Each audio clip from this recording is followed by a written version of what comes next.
चूंकि गलत लोग जब निगाहों में बसते हैं तो आंखें बीमार हो जाती हैं, और जब आंख बीमार होती है तो सर से लेकर पांव तक सारे आज़ा बीमार हो जाते हैं। जी बेशक। इसलिए निगाहों को मस्जिद, मदरसा, खानकाह, अल्लाह के नेक बंदों की ज़ियारत से रोशन करते रहना चाहिए। और यह काम सिर्फ जलसे में होता है। बेशक बेशक। ये जलसा था, मुशायरा नहीं था। ये अगर मुशायरा था तो ठीक था। अगर नात सुन के आप लोग चले गए, चले जाइएगा, तो फिर जलसा तो हुआ नहीं, मुशायरा होगा। जी। और जलसा अगर है तो जलसे में कुरान हदीस की बात होती है, तकरीर होती है। तो ये जलसा अब तक तो मुशायरा हुआ, जलसा अभी हुआ नहीं। इमामुल अंबिया कॉन्फ्रेंस अभी हुई नहीं। अब कोई अगर बोलता है कि जलसा हमारा नात के बाद कामयाब हो गया, तब तो फिर उसके मदरसे में सिर्फ नातखां पैदा होंगे, कोई मुफ्ती पैदा होगा नहीं। तो उसके मदरसे में सिर्फ नात पढ़ने वाले पैदा होंगे। क्योंकि जब नात सुनना ही मकसद है जलसे का, तो फिर क्यों आदमी 20 साल तक दिमाग जला के नहव, सर्फ, बलागत, उरूज, बयान, हदीस, सीरत, तारीख, फिक्र क्यों पढ़ेगा आदमी? तो क़यामत के करीब हाफिजों की तादाद में इजाफा होगा। इसलिए होगा कि चूंकि हिफ्ज करने वाला इतना ही समझेगा कि मैंने कुरान रट लिया, बस हो गया मेरा काम। अब उनको नमाज के फ़राइज़ व वाजिबात भी मालूम नहीं, दीन क्या है ये उसको मालूम नहीं है। फ़र्क सिर्फ इतना है कि आप देख के कुरान पढ़ते हैं और हाफिज बिन देखे पढ़ता है। एक शख्स देख के कुरान पढ़ा, तबारकल्लज़ी बियदिहिल मुल्क व हुवा अला कुल्लि शैइन क़दीर अल्लज़ी खलक़ल मौत वल हयात लियब्लुवकुम अय्युकुम अहसनु अमला। तो उसने देख के पढ़ा। अब बेशुमार मुसलमान हैं जो रात को सूरह मुल्क पढ़ते हैं। जी माशाअल्लाह। क्योंकि अज़ाब कब्र से नजात दिलाने वाली सूरत का नाम सूरह मुल्क है। तो बहुत सारे लोग पाकिस्तानी पंजसूरा और हिंदुस्तानी पंजसूरा पढ़ के इस सूरह पाक की तिलावत करते हैं। और एक हाफिज है जो ज़बानदानी उसको पढ़ लिया, किताब नहीं देखा। यही फ़र्क तो है। वो देख के आपने पढ़ा और वो बिन देख के पढ़ा। तो इसमें कोई बहुत बड़ी फजीलत नहीं हो गई कि साहब बिन देखे पढ़ लिया तो बहुत बड़ी बात हो गई। ऐसा कुछ भी नहीं। जितनी भी फजीलतें हैं वो सारी फजीलतें कुरान पढ़ने और कुरान समझने और उस पर अमल करने की। वाह, बहुत अच्छा, बहुत अच्छा। चूंकि क़यामत के करीब फ़कीह नहीं मिलेंगे। हदीस में आया है कि एक शख्स मोटा ताज़ा जानवर लेके नेक आलिम को ढूंढने के लिए निकलेगा। घोड़ा उसका दुबला पतला हो जाएगा लेकिन नेक आलिम नहीं मिल पाएगा। अल्लाह। तो अब चूंकि जब सारे बच्चे हाफिज ही बनेंगे और वो सिर्फ कुरान रटेंगे और रमज़ान में जाके सुना देंगे, तो खुद तो उनको पता नहीं कि अल्हम्दुलिल्लाह रब्बिल आलमीन का माना क्या है। जी। इसलिए हाफिज बनना कमाल नहीं है, कुरान पाक समझना, उस पर अमल करना कमाल। मन क़रअल कुरान व अमिल बिमा फ़ी, जो हदीस में आया है, जिसने कुरान पढ़ा उस पर अमल किया, फ़अहल्ला हलालहु व हर्रमा हरामहु, जिसने कुरान के हलाल को हलाल समझा, कुरान ने जिसको हराम कहा है उसको हराम जाना, तब आया है आगे कि उसके माँ बाप को वो ताज पहनाया जाएगा जिसकी चमक के सामने दुनिया के सूरज की रोशनी फीकी पड़ जाएगी। जी। जो कुरान पढ़ा उस पर अमल किया और कुरान को समझा कि कुरान क्या हलाल कहता है और किसको हराम कहता है। अभी जो टीम तैयार हो रही है मदरसों से, वो टीम बगैर समझे बूझे कुरान पढ़ने वालों की टीम तैयार हो रही है। यही वजह है कि अक्सर टीम आगे जाने के बाद जब उनको अपना मुस्तकबिल तारीख नजर आता है कि मैं क्या करूं, हाफिज हैं 100, मस्जिद है 50, अब 50 हाफिज से मस्जिद फुल हो गई तरावी पढ़ाने की, 50 अब तरावी नहीं पढ़ा रहे।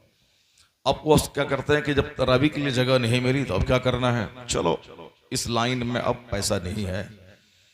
मोबाइल ठीक करना सीखते हैं और उसके बाद मोबाइल का रिपेयरिंग करने वाला बन जाता है। मोबाइल रिपेयरिंग करना है और कुछ बिजनेस करना है, दाढ़ी भी छोटी कर लेनी है, जब रमजान आएगा तो दाढ़ी बढ़ा लेंगे तो जाके सुना। अगर आपने सिर्फ नात खानी को फरोग दिया, कोई फकीर नहीं पैदा होगा, कोई मौलाना नहीं पैदा होगा, क्योंकि मौलाना बेचारा क्या बात। हदीस कुरान दिखलाता रहा, कोई सुनने वाला नहीं, कोई सुनेगा नहीं, तो फिर क्या होगा? हर आदमी नात पढ़ने वाला ही बनेगा। कम से कम 2-4 पैसे तो मिल जाए, और पब्लिक को वही पसंद भी है। पब्लिक कहां सुनेगी? अपनी अपनी जो बुराई है उसकी मजम्मत कैसे सुन पाएगी? पब्लिक तो अपनी तनकीद तो सुन नहीं पाएगी, क्योंकि उसके लिए तनकीद बोझ है। हम नमाज नहीं पढ़ेंगे, तुम बोलने वाला कौन होता है? हम जैसे चाहेंगे जिएंगे, आप समझाने वाले कौन होते हैं?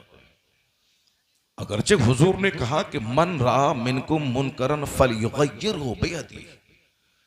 सरकार फरमाते हैं, if anyone of you sees an evil action he should stop it with his hand.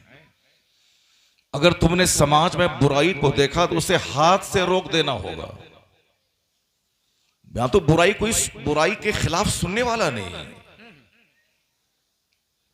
हुजूर फरमाते हैं कि जब तुम में कोई बुराई को देखे तो बोले ही नहीं, अगर ताकत अल्लाह ने दिया है तो वह हाथ से रोके उसको। गांव के जो प्रधान हैं वो अगर चाहते हैं कि अगर मैं ताकत का इस्तेमाल करूं तो समाज में शराब नोशी रुक जाएगी, तो उस पे लाजिम है कि वो ताकत का इस्तेमाल करें, जी बहुत अच्छा। हाथ से उस बुराई को रोकें। और अगर फ़इलम यस्तति फ़बिलिसानी, if he is unable to do so, अगर वो ऐसा करने से मजबूर है, वो नहीं कर पाएगा, हाथ का इस्तेमाल नहीं कर पाएगा, तो हुजूर कहते हैं कि बस जबान का इस्तेमाल करो, जबान से रोको, उसको बोलो कि ये गलत है, उनको कहो कि ये सही है, ये गलत है। आपको बोलना होगा ये राइट है, ये रॉन्ग है। अगर आपने नहीं बोला तो एक बंदा भी समाज में हक बोलने वाला नहीं रहेगा।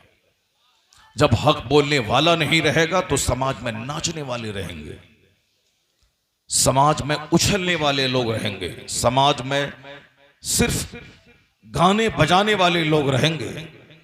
जो गाने बजाने वालों की तादाद जो बढ़ रही है, इसीलिए बढ़ रही है क्योंकि गाने बजाने वालों को सम्मान दिया जा रहा है, गाने बजाने वालों को पैसा दिया जा रहा है। अगर आपने समाज में डकैतों से डर के उसको कुछ नहीं कहा तो बच्चा बच्चा डकैत हो जाएगा, बच्चा बच्चा चोर हो जाएगा। जैसे आज मुस्लिम सोसाइटी का बच्चा बच्चा चोर होता जा रहा है। डीएम बन रहा है हरिजन का बच्चा, एसपी बन रहा है मुसहर का बच्चा, ब्लॉक डेवलपमेंट ऑफिसर बन रहा है संथाल का बच्चा। जिनके पास जीने का कोई सलीका नहीं था, आज उसके बच्चे रात के 5-5 घंटे चिराग और बल्ब के सामने रहकर किताब की स्टडी कर रहे हैं। और जिसने सारी दुनिया को बताया था कि knowledge is power, knowledge is light, जिस कौम ने दुनिया को कहा था अगर तुम कमजोर हो तो बलवान होने के लिए सिर्फ एक रास्ता है, दूसरा कोई रास्ता नहीं है। आज सारे मुसलमान अपने आप को कमजोर समझ रहे हैं कि जो चाहता है नोचता है। एक फतवा हम जब लिख दें उसका मजाक उड़ाया जा रहा है, हम अपने दर्द का इजहार करें उसका मजाक उड़ाया जा रहा है, हम अपने मजहब की तबलीग करते रहें तो साहब हमें जेल में डाला जा रहा है। हम अगर शान से जिए तो हमारी मईशत पे अटैक हो रहा है, हम अगर गरीब रहें तो मेरी गुर्बत का मजाक उड़ाया जा रहा है। तो मुसलमान डरा सा है, सहमा हुआ है, कमजोर है। अब इस कमजोरी को दूर करने के लिए क्या है, कोई उछल कूद कर रहा है, कोई बच्चा क्रिकेटर बन रहा है, कोई साहब किसी नेता का झोला ढो रहा है कि नेतागिरी करने ही में अमन है, ताकि अगर हम परेशान हो जाए तो ये नेता हमको जेल से छुड़वा देगा। कोई झोला ढो रहा है, कोई क्रिकेट लेके बैठा है, कोई फुटबॉल लेके बैठा है। कोई ये नहीं कहता कि इस संकट में, इस संकट से बचने के लिए हुजूर ने क्या नुस्खा अता फरमाया। बहुत अच्छा, वाह वाह वाह, सुभान अल्लाह। इस रुए जमीन का सबसे बड़ा थिंकर इस रुए जमीन का सबसे बड़ा रिफॉर्मर, इस रुए जमीन का सबसे बड़ा मुदब्बिर, इस रुए जमीन का सबसे बड़ा मुस्लिह और सबसे बड़ा मोहसिन, सबसे बड़ा मुअल्लिम अगर कोई जात है तो मुस्तफा जान रहमत की जात गिराम की। और इसी को सरकार आला हजरत ने भी अपनी जबान में कहा कि सारे ऊंचों में ऊंचा समझिए जिसे है उस ऊंचे से ऊंचा हमारा नबी। इसी को हिंदुस्तान का एक पढ़ा लिखा बरहमन बोलता है, the personality of Muhammad, it is most difficult to get into the whole truth of it. वो बरहमन कहता है मुस्तफा की शख्सियत इतनी अजीम शख्सियत है कि एक आदमी सारी जिंदगी उनको पढ़ता रहे फिर भी उनकी तह में उतर नहीं सकता है। जी बेशक, बेशक। इस कदर तहदार शख्सियत है मुस्तफा जाने रहमत की। और यही जुमला यूरोप का दानिश्वर कहता है कि he was the only man in history who was supremely successful on both levels, religious and secular. Europe का, अमेरिका का सबसे बड़ा पढ़ा लिखा आदमी कहता इस धरती का इकलौता इंसान मोहम्मद अरबी है जो मजहब और सियासत दोनों सतह पर सबसे ज्यादा कामयाब तरीन शख्स हुए। हिंदुस्तान के चूंकि कम पढ़े लिखे लोग हैं इसीलिए उनको उनकी जबान से नफरत टपकती है, वो चूंकि जाहिल हैं इसलिए उनकी जबान से जहालत टपकती है। वो इसी में खैर समझते हैं। जैसे मौलाना बनने में लगते हैं 20 साल और शायर बनने में कोई टाइम नहीं लगता। आवाज थोड़ी अच्छी हो, हिंदी में कोई नात लिख ले, रट ले और उसी को पढ़े, बस हो गया, पैसा भी मिलेगा, तारीफ भी मिलेगी। तो क्यों 20 साल आदमी दिमाग जलाएगा? और साहब एक हाफिज बनने में 5 साल लगेंगे, फिर कुरान को समझने में 10 साल लगेंगे, क्यों 15-20 साल टाइम लगाएगा? यहाँ तो 5 महीने में सारा काम बन रहा है। तो अब जाओ तुम कुरान समझो, तुमको 10,000 महीना मिलता है और हम तो 10,000 रुपये 1 मिनट में कमा लेते हैं। जब पैसा ही बोलता है, अब पैसे की वजह से ही आदमी को इज्जत मिलेगी, तो फिर आदमी कौन 10 साल कुरान रटेगा, कौन 10 साल कुरान समझेगा? और उसके बाद भी उसकी तनख्वाह कितनी होगी? 10,000 रुपये महीना। तो जब पैसे से आकलन लोग करते हैं तो कौन कुरान समझेगा? हुजूर भले ही बोले कि कुरान समझने वाला सबसे सुपीरियर है, हुजूर फरमाते हैं खैरुकुम मन तअल्लमल कुरान व अल्लमा, the best among you is one who learns Quran and teach it to others. तुम में सबसे बेहतर वो है जो कुरान सीखे, दूसरों को सिखाए। हुजूर कहते रहे यहाँ तो पैसा तो नहीं है कुरान सीखने में, यहाँ तो पैसा है नात पढ़ने में, यहाँ तो पैसा है कव्वाली गाने में, यहाँ तो पैसा है साहब ट्यूशन पढ़ाने में। कौन कुरान सीखेगा? हुजूर कहते हैं ठीक है सरकार की बात सच्ची है, लेकिन कौन पढ़ेगा कुरान, कौन समझेगा कुरान? जिस दिन कुरान पढ़ने और पढ़ाने वालों को सबसे ज्यादा सम्मान दिया जाएगा उस दिन गवैयों की तादाद घटेगी, कुरान समझने वालों की तादाद में इजाफा हो जाएगा। बहुत अच्छा। मुस्तफा ने कहा कि जब बंदा कुरान पाक पढ़ता है, कुरान पाक पे अमल करता है, तो कयामत के दिन अल्लाह कहेगा कि तू कुरान पढ़ता जा और जन्नत की मंजिलें तय करता चला जा। जहां कुरान खत्म होगा वही जन्नत में तेरी आखिरी मंजिल हो जाएगी। कौन पढ़ेगा? हुजूर ने तो कह दी जन्नत की बशारत तो मरने के बाद है। अभी दुनिया में पैसा कैसे मिलेगा? अभी दुनिया में तो पैसा मिलेगा नहीं, वो जन्नत तो मरने की बात है। यहां तो पैसा भी मिलेगा कव्वाली गाने में, यहां तो पैसा मिलेगा अभी नात पढ़ने में, यहां तो पैसा मिलेगा अभी 5 जगह ट्यूशन पढ़ाने में। इसलिए वो कुरान लेके मसनद पर बैठ के एक मौलाना बैठा है कि आए किसी को मैं कुरान पढ़ाऊं, कुरान समझाऊं। न कोई कुरान पढ़ने वाला है, न कोई कुरान समझने वाला है। अगर आपने बरवक्त आलिम दीन का एहतराम नहीं किया तो एक मौलवी दुनिया में दिखाई नहीं पड़ेगा। और हुजूर की हदीस भी है कि एक आलिम नहीं मिलेगा तो फिर जाहिल को ही अपना इमाम बना लेगा, और वह जाहिल बगैर पढ़े हुए गलत मसला बताएगा, खुद गुमराह होगा, पूरी कौम गुमराही की दलदल में दल जाएगी। और उसका आगाज हो चुका है। आगाज इसी तरह हो चुका कि मुझ जैसे पढ़े लिखे लोग भी उसी को प्रेफरेंस दे रहे हैं ताकि भीड़ जुड़ जाए। मौलाना कुरान सुनाएगा, भीड़ तो जुटेगी नहीं। भीड़ जुटाने के लिए चाहिए कोई गाने बजाने वाला। अब भीड़ जुट गई, मौलाना कुरान बोलेगा, कोई टका तो देगा नहीं। जब भीड़ नहीं जुटेगी तो फिर टका कहां से आएगा? तो भीड़ जुटाने के लिए तो चाहिए कोई गाने वाला। और फिर टाका उसी से मिलेगा। इसीलिए कुरान पढ़ो तो मदरसे में अपनी बात बंद करो। जिससे पैसा मिलेगा, जिससे भीड़ जुटेगी, जिससे वाहवाही होगी, उससे काम चलेगा। तो फिर वही होगा। खानकाहों में भी तबला बजेगा, जैसे कव्वाली बज रही है खानकाहों में। वहां कोई कुरान सुनाने वाला नहीं है, मुस्तफ़ा की हदीस कोई पढ़ने वाला नहीं है। गैर मुस्लिम कुरान पढ़ पढ़ के ईमान ला रहा है। यूरोप के साइंटिस्ट कोई दिन नहीं गुजरता जिस दिन कुरान पढ़ के समझ के ईमान नहीं लाता। और यहां हमारे मदरसे में कुरान पाक की तालीम का मजाक उड़ाया जा रहा है। यहां साहब दूसरों को सम्मान दिया जा रहा है। यहां साहब बहुत सारी बातें की जा रही है।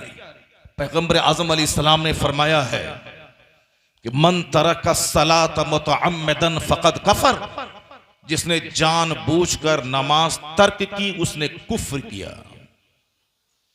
एक वक्त की नमाज पढ़ना फर्ज आजम है जी बेशक। और नमाज छोड़ना गुनाह आजम है। यहां तरगीब दी जा रही है कि साहब अजमेर जाइए। क्यों अजमेर जाइए? अजमेर जाना कमाल नहीं है, अजमेर वाले ख्वाजा की बात पे अमल करना कमाल है। बगदाद जाना कमाल नहीं है, बगदाद वाले सरकार के इरशादात पे अमल करना कमाल है। मदीना जाना कमाल नहीं है, मदीने वाले मुस्तफा से प्यार करके उनकी बात मानना कमाल है। हुजूर की बातों को रख दिया ताक पे, मदीना चलिए, मदीना चलिए। क्या करने चलिए मदीना? मदीना क्या करने के लिए चलिए? घूमने के लिए, होटल देखने के लिए? मदीने में 20 दिन रहे, मदीने के बाद आए, नमाज छोड़ दी। मदीना जाना फर्ज नहीं था, नमाज पढ़ना फर्ज है। कयामत के दिन अल्लाह की कसम अल्लाह नहीं पूछेगा तुमने मदीना क्यों नहीं देखा। अल्लाह की कसम अल्लाह नहीं पूछेगा कि तुमने मदीना क्यों नहीं देखा, नहीं पूछेगा।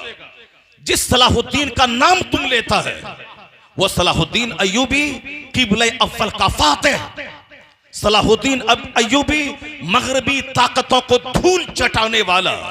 जिस आज 200 करोड़ मुसलमान मौजूद हैं मगर सब सलाहुद्दीन का नाम ले रहा है, वो अकेला सलाहुद्दीन, या 200 करोड़ लोगों की जबान पे जिसका नाम जारी है। कभी तुमने तन्हाई में बैठ के पढ़ा सलाहुद्दीन को? सलाहुद्दीन अय्यूबी जब किबले अव्वल को आजाद कराने के बाद, मगरबी ताकतों को धूल चटाने के बाद, मुसलमानों की शानो शौकत को बढ़ाने के बाद, जब अपना सारा प्लान पूरा कर लिया, इस्लामी गवर्नमेंट सेफ हो गई, उसके बाद सोचा कि चलो हज कर लें। उसके बाद सोचा कि चलो हज कर लें। कहां थे सलाहुद्दीन? मिस्र में थे ना। मिस्र से मदीना कितनी दूर है? दुनिया का सबसे बड़ा फातिह, दुनिया का सबसे बड़ा विक्टोरियस, दुनिया का सबसे बड़ा इस्लाम पे एहसान करने वाला हमारा मुहसिन, जिसने आज तक हमारी शान को बढ़ाया है कि नाम सलाहुद्दीन का लेते हैं, आज भी कुफ्र थर्राता है, आज भी कुफ्र कांपता है। लेकिन जब आखिर में सारा काम करने के बाद जब ख्याल आया कि हज करें, पैसा नहीं था। इतने बड़े सबसे बड़े कमांडर दुनिया का जो यहूद और नसारा को जलील कर दिया, आज भी उनका नाम सुन के यहूदी कांपता है, नसरानी कांपता है। लेकिन जब आखिर में सोचा कि काबा देख लें तो पैसा नहीं था, हज फर्ज ही नहीं था, हज फर्ज नहीं था, नहीं देख पा। मदीना में रहना कमाल नहीं है, मदीने वाले मुस्तफा का काम करना कमाल है, मुस्तफा के दीन की तबलीग कमाल है। आला हजरत से अरब के उलमा ने कहा था, इतने बड़े आलिम हो तुम, क्यों नहीं अरब ही में रह जाओ? तुम्हारी अरबी लाजवाब है, तुम्हारी फिक्र लाजवाब है, तुम्हारे फतवा लाजवाब है, तुम यहीं रह जाओ। आजकल लोग मदीना देखना चाहते हैं, जाना चाहते हैं और जाके आइसक्रीम खाना चाहते हैं, वहां के एसी बस में रहना, पहाड़ देखना, वहां साहब टावर देखना, आइसक्रीम खाना, होटल देखना, होटल में आराम से सोना और वहां बैठ के 50 आदमी की कीमत की पोटली लेके बैठना। आ गए मदीना से। अब मदीना से जिस दिन आए उस दिन सारी नमाजें छोड़ते हुए आए, और 2 दिन लाजे लहाजे मस्जिद गए, उसके बाद सारी नमाजें छोड़ दी। ये है मदीने का आशिक, ये आशिक मदीना है। मदीना चले गए, मदीना जाओ। मदीना जाना कमाल नहीं। आला हजरत से कहा गया था यहीं रहो, मगर आपने क्या कहा था? आपने कहा था हिंदुस्तान का क्या होगा? सुभान अल्लाह, सुभान अल्लाह। सुभान अल्लाह, हिंदुस्तान का क्या होगा। तो आला हजरत ने अपनी फिक्र से बताया कि मदीने में रहना कमाल नहीं है, मदीने वाले का काम करना कमाल है। तो अब वो सारी जिंदगी हिंदुस्तान के शहर बरेली में रहकर जो तहफ़्फ़ुज़े नामुसे रिसालत का काम किया है, जिसने जो शरीयत मोहम्मदी को जो बचाया है, जो इस्लाम के कानून की तबलीग की है, आज मुस्तफ़ा जाने रहमत का एक पहरेदार बनकर हिंदुस्तान के करोड़ों मुसलमानों के ईमान का तहफ़्फ़ुज़ कर रहा है। इसलिए जब 40 से 50 लाख लोग जब शहर बरेली आते हैं, आला हजरत ने यही किया है कि सबों को मुस्तफ़ा जाने रहमत का गुलाम बना दिया है, लोगों को कुफ्र से बचाया है, शिर्क से बचाया है, गुस्ताखी रसूल से बचाया है। तो मदीने में रह के आइसक्रीम खाना कमाल है, या हिंदुस्तान के देहात में एक देहाती को मुस्तफा का पैगाम सुना देना कमाल है। सुभान अल्लाह। बस मुंह में आ गया बक दी। जरा सुनो गौर से, हुजूर क्या फरमाते हैं। सरकार फरमाते हैं, बुनियल इस्लाम अला खम्स, इस्लाम 5 चीजों पे इस्लाम की इमारत खड़ी है। There are 5 pillars of Islam. इस हदीस पाक को गिरह बांध के आप रख लीजिए। आज की रात में अगर एक हदीस आपने सुन लिया, इस हदीस पाक को गिरह बांध के रख लिया, इस पर अमल आपने शुरू कर दिया, तो फिर आप समझ लीजिए कि आज की रात का जागना आपका काम आ गया। आज शब बरत है, लैलतुल बरत है, छुटकारे की रात है, जहन्नम से आज़ादी का परवाना मिलता है। अल्लाह रब्बुल इज़्ज़त का खुसूसी इनाम बंदों पे होता है कि अल्लाह ताला अपनी शान के मुताबिक आसमान दुनिया पे नुज़ूल इजलाल फरमा के कहता है, कोई मुझसे बख्शिश मांगने वाला मैं उसे बख्श दूं, है कोई रोजी का तलबगार कि मैं उसे रोजी दूं, है कोई बीमारी से शिफा मांगने वाला कि मैं उसको शिफा दे दूं। कोई ऐसा कोई हो तो मांगने वाला तो हो। जो आदमी 5 वक्त अल्लाह से मांगेगा वही खुसूसी पैकेज का इंतजार करेगा कि डेली तो 5 टाइम मांगते ही हैं, कोई मखसूस घड़ी हो जिसमें रहमतों की बरसात होती हो। तो जो 5 टाइम नमाज पढ़ने वाला है वही इस रात के एक लम्हे की कद्र करेगा कि वो घड़ी मिल गई जिस घड़ी में दुआएं कबूल होती हैं। अगर हो गई तो बस समझ लें कि दुनिया और आखिरत दोनों कामयाब हो जाएगी। तो जो 5 वक्त नमाज पढ़ता है वो इस रात का इंतजार करता है, और जो सिर्फ हलवा रोटी का इंतजार करता है वो तो ऐसे ही पूरी रात सो करके गुजार देता है। वो घड़ी आई चली गई, रहमत का पानी पड़ा चला गया, ये पत्थर दिल सूखा का सूखा रह गया। ये खुसूसी पैकेज वाली रात है ताकि आदमी आज सच्ची तौबा करे। तौबा करने के बाद वो आज की रात में मौत का फैसला होता है। अगले 15 शाबान से पहले जितने लोग यहाँ मौजूद हैं, मुमकिन है कि 10-20 लोगों का फैसला हो चुका हो, अब अगले शाबान से पहले वो मर जाएंगे। मुमकिन है कि आपका फैसला हो चुका हो, मुमकिन है कि हमारा फैसला हो चुका हो। फरिश्ते कहते हैं कि ये बाजार में कपड़ा खरीद रहा है, ये अपने बेटे की शादी की तैयारी कर रहा है, हालांकि इसका नाम मुर्दों में लिखा जा चुका है, मुर्दों में लिखा जा चुका है। तो उसी काम करते दौरान चक्कर आता है, गिरता है और मर जाता है। शादी की तकरीब अपनी जगह रह जाती है और ये बंदा अपने अंजाम को पहुंच जाता है।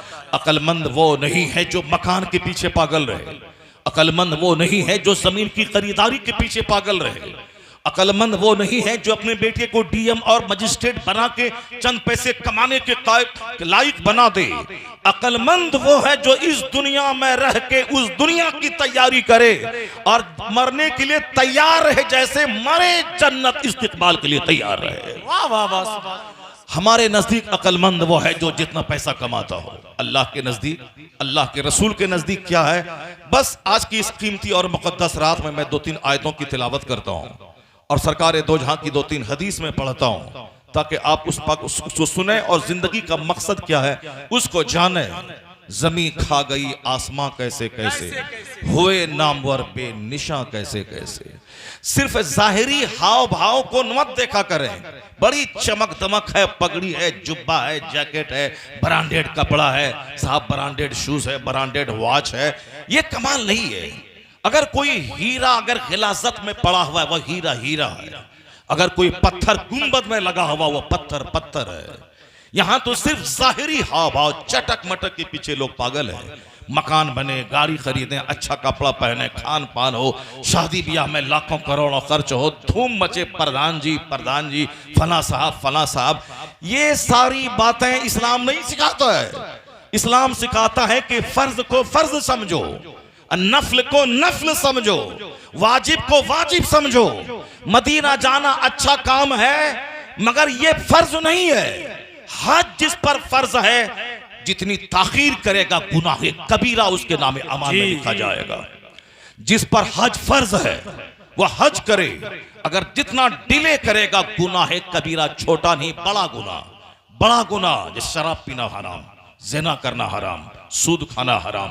उसी तरह अगर किसी के पास इतना पैसा है कि वह हज को जा सकता है और नहीं जा रहा है कि घर बना लें, बेटी की शादी करवा लें, बेटी को ब्याह दें, उसके बाद तब जाएंगे, तो जितनी ताखीर होगी उतना ही गुनाह कबीरा, बड़ा गुनाह उसके नाम अमाल में लिखा जाएगा। तरगीब दिलाओ उन मालदारों को जिस मालदार पे हज फर्ज 15 साल पहले हुआ वो नहीं जा रहा है।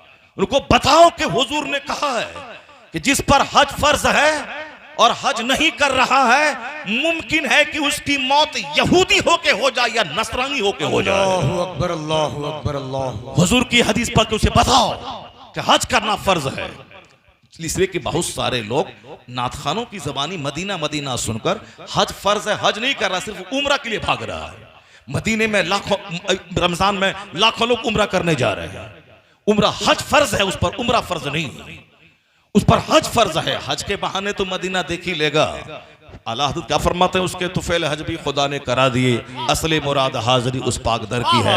मदीना की हाजिरी का तो निशाना है, हाजिरी तो हो ही जाएगी मगर एक बहुत बड़ा फर्ज अदा हो जाएगा। तो जिस पर हज फर्ज है, आज की तारीख में घर के अलावा, बाल बच्चों के 40 दिन के खाने के अलावा अगर 5 लाख रुपए किसी के पास है, उस पर हज फर्ज है। अगर वो हज फर्ज नहीं अदा करेगा, मुमकिन है कि या तो यहूदी होके मर जाए या नसरानी होके मर जाए। ये बताएं कि यहूदी होके मरना, नसरानी होके मरना, जन्नत का, आखिरत का एक दिन 50,000 साल के बराबर है। मरने के बाद की जो दुनिया है, ये दुनिया का 100 साल 1 सेकंड है अल्लाह के नजदीक। तो 1 सेकंड के लिए इस कदर हाथापाथी, स्ट्रगल, जद्दोजहद, दूसरों को ठगना, लूटना, आंखों में धूल झोंकना, अल्लाह रसूल की बात को दरकिनार करके सिर्फ अपनी नफ्स की बात मानना, 100 साल भी ठीक से नहीं जी पाओगे। 15 साल तो बाप के सर पे बैठ के खाते हो, बचपन का जमाना है। बुढ़ापे में तो बेटों के सर पे बैठ के खाओगे। 1 दर्जन बीमारी को लेकर के, घुटने और टखने का दर्द है, पेट में रोटी नहीं पचती है, आंख में मोतियाबिंद का ऑपरेशन कराना है, कान में सनसनाहट है, दिमाग हिलता है और ब्लड प्रेशर हाई है। क्या बुढ़ापे की कोई जिंदगी है क्या? साहब वोमिटिंग उधर हो रही है, लूज मोशन हो रहा है, उधर पेशाब पर करके उठा, 2-4 कतरा टपक रहा है, वो तो मौत को तरजीह देता है कि मर जाओ। जो हाजी हिंदुस्तान का बुढ़ापे में हज करने जाता है, रो के आता है वहां से, बात सारा अरकान छोड़ के आता है। और कुछ हाजी तो वो रुक्न जिसके अदा ना करने से उसकी बीवी उसके लिए उस वक्त तक हराम रहेगी जब तक कि वो अगले साल जाके वो रुक्न अदा ना करे, वो भी छोड़ देता है। साहब हज छोड़ देता है। बुढ़ापे में कोई हज होता है? बुढ़ापे में कोई नमाज होती है? साहब वुजू करके उठा, 4 कतरा पेशाब का टपक गया, अब क्या करेगा? वो नमाज ही छोड़ देता है। कतरा टपकना, सांस का फूलना, घुटने टकने के दर्द होना, कुर्सी पे बैठ के नमाज पढ़ना, ये भी कोई नमाज है? कुर्सी पे बैठ के नमाज पढ़ना कोई नमाज है क्या? जिसमें आदमी सजदा ना कर सके, रुकू ना कर सके, ठीक से बैठ ना सके। असल नमाज है जवानी की नमाज, असल तौबा है जवानी की तौबा। इसलिए एक जवान बुढ़ापे में अगर अभी कहता है कि बुढ़ापे में इबादत कर लेंगे, नहीं कर पाएगा। अपने बूढ़ों का हाल देख, बूढ़ों का हाल देख। वह कुर्सी पे नमाज पढ़ता है, वो कोई नमाज होगी? वह पेशाब का कतरा टपकता रहता है, वो नमाज पढ़ता, वो कोई नमाज होगी? वह साफ सीना पकड़ के बैठा रहता है, वो कोई नमाज होगी? सुनो, आया है हदीस में, 70 बूढ़ा तौबा करे, अल्लाह उतना खुश नहीं होता जितना एक जवान की तौबा से अल्लाह खुश होता है। अल्लाह अल्लाह अल्लाह। नारे तकबीर, नारे रिसालत, मसलके आला हजरत अल्लामा मुफ्ती शहरियार साहब क़िबला। सुभान अल्लाह। 70 बूढ़ों की तौबा से अल्लाह उतना खुश नहीं होता जितना अल्लाह तबारक व तआला एक जवान की तौबा से खुश होता है। और जवान का हाल क्या है वह सबों को मालूम है। तो 100 साल अगर अल्लाह तेरी उम्र दे दे, 15 साल बचपन, फिर 60 साल के बाद बोनस के तौर पर जिंदा हो, वो भी जिंदगी बोझ है। जिंदगी बोझ है 60 साल के बाद। और शुगर हो गया तो अब वो दिन रात डॉक्टर के पास जाना आना, शुगर की फिक्र कर रहा है। ये नहीं कर रहा कि बुढ़ापे में अब पांव कब्र में लटक गया है तो अब मौलाना से ये पूछें कि मौलाना साहब मेरे जो लाखों गुनाह हैं ये गुनाह कैसे मिटेंगे, खात्मा ईमान पर कैसे होगा, जन्नत में कैसे जाऊंगा, ये कोई नहीं पूछता। यही पूछता है कि शुगर की कोई दवाई अच्छी है दे दीजिए, अगर कोई अच्छा डॉक्टर आपके पास है तो दे दीजिए। मरने का टाइम करीब आ गया है, पांव कब्र में लटका हुआ है और ये साहब अभी जीने की तमन्ना कर रहा है। ये नहीं कि जो गुनाह हुए उस गुनाहों की माफी का सामान कैसे होगा, खात्मा बिल खैर कैसे होगा, जन्नत कैसे मिलेगी, गुनाह कैसे मिटेंगे। कोई बूढ़ा नहीं मिलता जो पूछे कि जन्नत कैसे जाएंगे, गुनाह कैसे मिटेगा, ईमान की हालत में मौत कैसे होगी, कब्र के अजाब से कैसे बचेंगे, कोई नहीं मिलता। चूंकि उसको दर्द होता है घुटने और टकने का, उस सारी तवज्जो उसी दर्द पे है, इसीलिए वह ढूंढता है कोई टिकिया, कोई दवाई, कोई माजून, कोई कैप्सूल मिल जाए ताकि हमारे दर्द का खात्मा हो जाए। बुढ़ापे में बीमारी लेके बैठोगे सजदा नहीं कर पाओगे। बचपन खेल तमाशा या जवानी का क्रीम पीरियड है, 25 साल, इसी में पढ़ना भी है, इसी में नौकरी भी लड़के लेना है, इसी में बाल बच्चों को पढ़ाना भी है, इसी में समाज के लिए कुछ वर्क भी करना है, इसीलिए जन्नत की तैयारी भी करना है। ये जवानी क्रीम पीरियड 25 साल की एक हवा के झोंके की तरह ये जवानी आती है और चली जाती है। कल जो हमारे सामने पैदा हुआ आज उसकी दाढ़ी के बाल सफेद हो गए, इसलिए किस इंतजार में हो कि बुढ़ापे में सजदा करेंगे। छोड़ दे मस्तियां, छोड़ दे गुटखा, छोड़ दे बीड़ी सिगरेट, छोड़ दे झूठों की दोस्ती, छोड़ दे दौलत जमा करना, वरना सारी जिंदगी दौलत जमा करेगा, उस दौलत से आराम नहीं मिलेगा तुमको। वो बच्चों की खातिर रह जाएगा, तू कब्र में जाएगा, तुझसे पूछा जाएगा कि तूने दुनिया में अपनी जिंदगी के दिन कैसे गुजारे, बोल तेरा रब कौन है, तेरा दीन क्या है, तू अपने हबीब नबी के बारे में क्या कहता था। मकान के खातिर नमाज छोड़ा, मकान रहा बेटी बहू के पास, बेटा बहू के पास, और अपने जिम्मे क्या रहा झूठ, अपने जिम्मे क्या रहा फरेब, अपने जिम्मे क्या रहा सनीमाबाजी, अपने जिम्मे क्या रहा दगा, अपने जिम्मे रहा जुआ, अपने जिम्मे रहा नमाज छोड़ना। एक वक्त की नमाज छोड़ना हराम और गुनाह कबीरा है। और जो रोजाना 5 टाइम नमाज 15 साल से छोड़ रहा है, और 5-15 साल से अगर वह 25 साल की उम्र में नमाज शुरू भी कर दे तो भी 10 साल की नमाज उसके जिम्मे कज़ा है। 50 हज करने के बाद भी यह 10 साल की नमाज उसको अदा करनी होगी। इस माना कर शराब पीने से भी बड़ा गुनाह है नमाज छोड़ना। कोई 10 साल शराब पिए तौबा करे अल्लाह माफ कर देगा, मगर कोई 10 साल नमाज छोड़ा उसके बाद वह तौबा करके नमाज पढ़ने लगा, मगर तौबा करने के बाद भी ये 10 साल की नमाज बतौर कज़ा उसको अदा करना ही पड़ेगा। चाहे वह 50 उम्र क्यों न कर ले, चाहे वह 5 हज क्यों न कर ले, यह 10 साल की नमाज उसे बतौर कज़ाए उम्री अदा करना होगा। इस माना कर नमाज कितना बड़ा फर्ज है। तो अब नमाज छोड़ के जो दौलत कमाया, नमाज छोड़ के जो जमीन खरीदा, तो दूसरे ऐश करेंगे, इसका क्या होगा कब्र में, इसका क्या होगा हश्र में। इसलिए हुजूर कहते हैं मिन शर्रि नास मंज़िलतन यौमल क़यामा अज़हबा आखिरतहु बिदुनिया गैरिही। मुस्तफा कहते हैं कि क़यामत के दिन सबसे बदनसीब, सबसे बुरा शख्स वो है जो दूसरों की दुनिया बनाने के चक्कर में अपनी आखिरत को बर्बाद कर दिया। मिन शर्रि नास मंज़िलतन यौमल क़यामा अज़हबा आखिरतहु बेदुनिया गैरी। सबसे बुरा शख्स वो है जो दूसरों की दुनिया बनाने के चक्कर में अपनी आखिरत को बर्बाद कर दिया। क़यामत के दिन कोई बच्चा काम नहीं आएगा। ए भाई साहब, कहां जा रहे हो, यही सब है। मोहम्मद अली की नात में पूरा हंगामा हो रहा था, जैसे कि बहुत बड़ा आशिक रसूल बैठा हुआ है। एक वक्त की नमाज जो छोड़ दे वो आशिक रसूल नहीं है। वो आशिक रसूल नहीं है। वो चाहे वो हजार वो रटता रहे आशिक रसूल है। बहुत सारे लोग हैं जो करीना का आशिक है, अमिताभ का आशिक है, क्रिकेट का आशिक है, जो साहब लता मंगेशकर के गाने का आशिक है, वो अभी उसकी मोहब्बत में गाता है, गाना सुनता है, गाता है। तो गाना गा के रोना, ये तो फिल्म में भी लोग रोते हैं। तो जो बेनमाजी नाच सुन के रोता है उसका आंसू झूठा है। वो है सच्चा आशिक रसूल आला हजरत फाजिल बरेलवी, जिसकी जिंदगी में कोई नमाज कज़ा नहीं हुई। उनसे बड़ा शायर, उनसे बड़ा आशिक कौन होगा?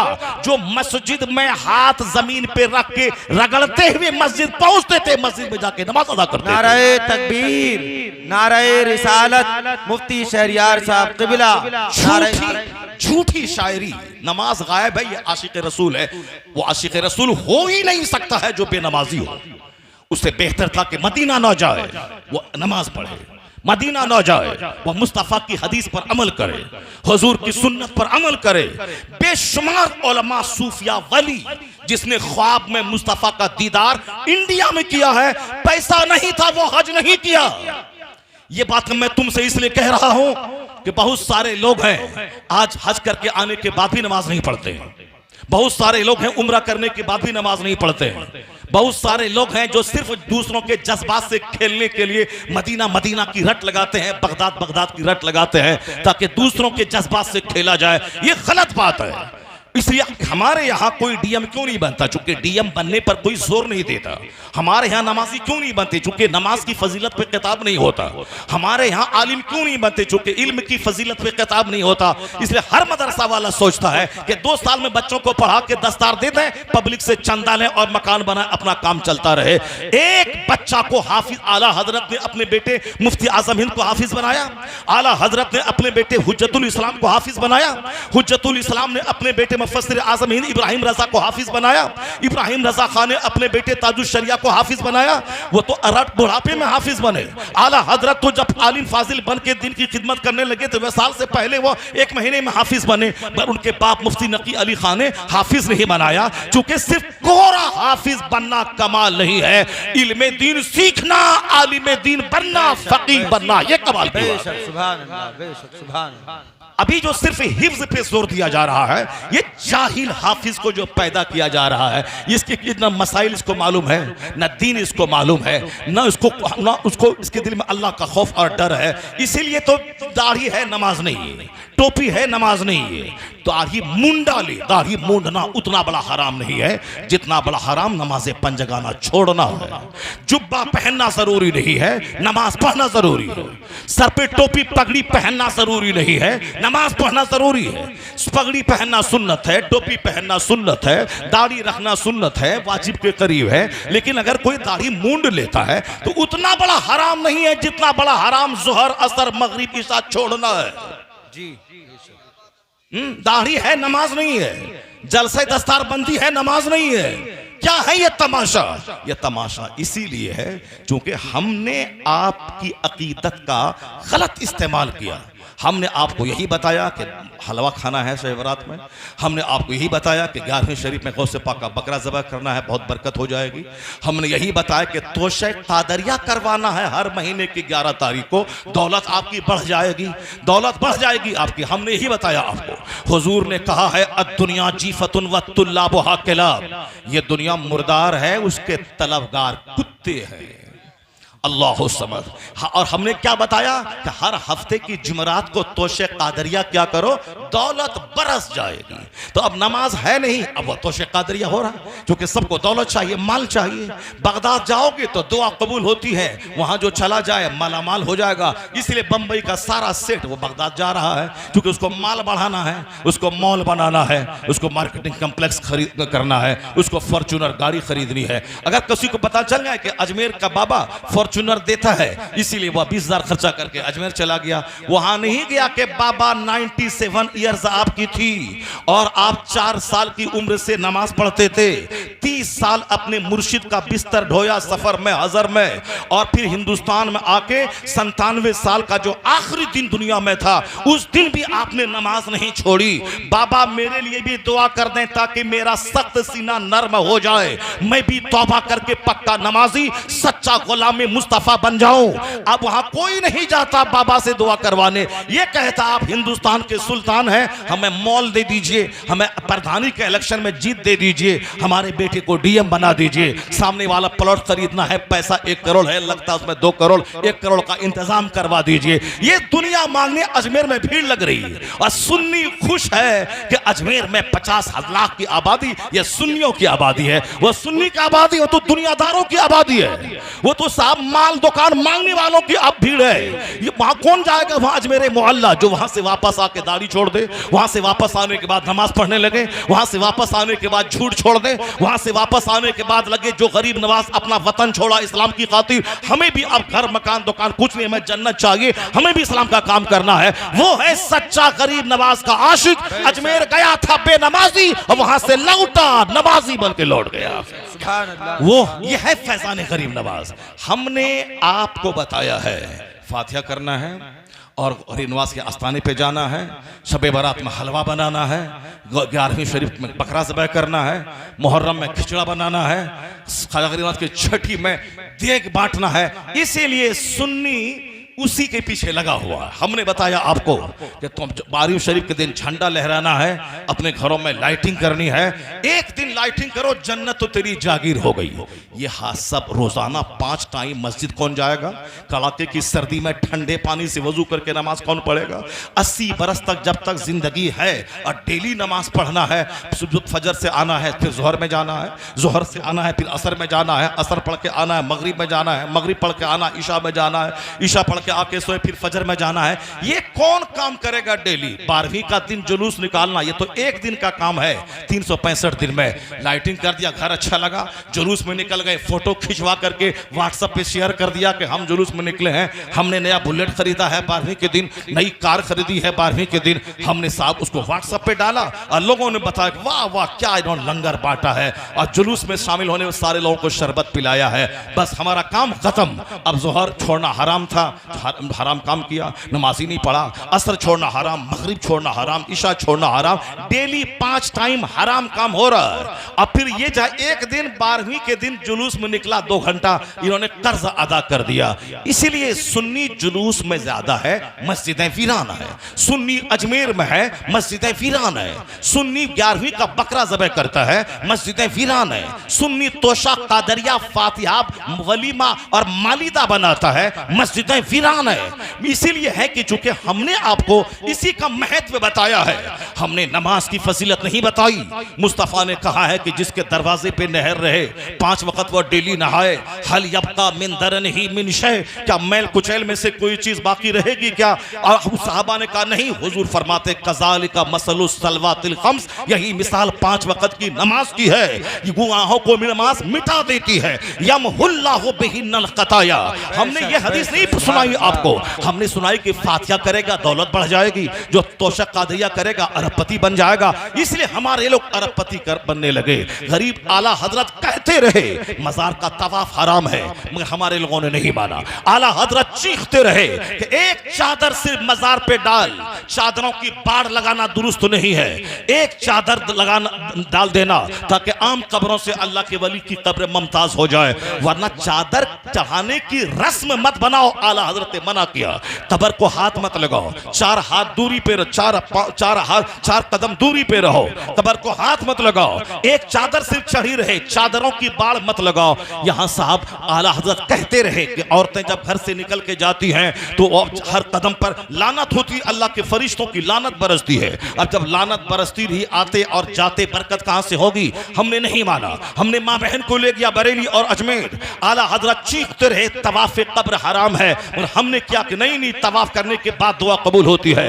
आला हजरत कहते रहे कि मज़ार पाक को सजदा करना हराम है, मगर हमारे लोग वहां जाके सजदा करते रहे जाके दौलत मिल जाए। आला हजरत कहते रहे कि एक वक्त की नमाज जानबूझ के छोड़ने वाला वो भी बेनमाजी ही है, और वो नौकरी करना हराम में कतई है जिस नौकरी में नमाज पढ़ने की फुर्सत न मिलती हो। आला हजरत इस बात को हमने छोड़ दिया और मिलाद फातिहा लेके बैठ गए। नतीजे में निकला कि नमाजी बने वहाबी दियोबंदी, डीएम बने वहाबी दियोबंदी, बैरिस्टर बने वहाबी दियोबंदी, मास्टर बने वहाबी दियोबंदी, उसके मदरसे में 100 कमरे का रूम रहे वहाबी दियोबंदी, उसके यहाँ साहब बड़े बड़े मदरसे खोले वहाबी दियोबंदी, उसके मदरसे में 5 कार रहे वहाबी दियोबंदी की, और हमारे मदरसे में साहब खाने को सही सामान ना हो, हमारे मदरसे में कोई फकीह पैदा ना हो। जरा गौर से सुनना, इसका गलत मिसाल माना मत निकालना कि हम साहब सुन्नियों के इस मरासिम की मजम्मत कर रहे हैं। नहीं नहीं, मैं खुद बरेलवी हूँ, ताजुश शरिया का खलीफा हूँ, मैं खुद सुन्नी हूँ, इसलिए खबरदार गलत सेंस मत निकालना। मैं आला हजरत का पक्का फॉलोवर, उनके पैगाम को आम करने वाला हूँ। तो मसलक आला हजरत ये नहीं है कि नवाफिल में लगे रहे, अपना रोजा रखना फर्ज है, इफ्तार करवाना सबको ये नफल है, ज़कात का 100 रुपया निकालना ये फर्ज है, और अगर 1 करोड़ की मस्जिद बनाना ये नफल है। आला हजरत ने लिखा फतवा रज़विया में, 1 करोड़ की मस्जिद कोई तामीर करवा दे ये नफल है, और ज़कात का 100 रुपया निकालना ये फर्ज है। और जब तक ये फर्ज नहीं निकालेगा, 1 करोड़ की मस्जिद तामीर करने वाली नेकी उसकी मुअल्लक रहेगी, चूंकि नफल नफल है और फर्ज फर्ज है, और कोई नफल कबूल नहीं होता जब तक के फर्ज ना अदा करे। ज़कात का 100 ये फर्ज है, 1 करोड़ की मस्जिद तामीर करना नफल है, अपना रोजा रखना फर्ज है, 1 लाख आदमी को रोजा का इफ्तार करवाना नफल है, और कोई नफल कबूल नहीं होता जब तक कि बंदा फर्ज ना अदा करे। अपना शब बरात के दिन जाकर 1000 रकत नमाज पढ़ना यह नफल है, मगर फजर की 2 रकत पढ़ना यह फर्ज है, और कोई नफल कबूल नहीं होता जब तक कि बंदा फर्ज ना अदा करे।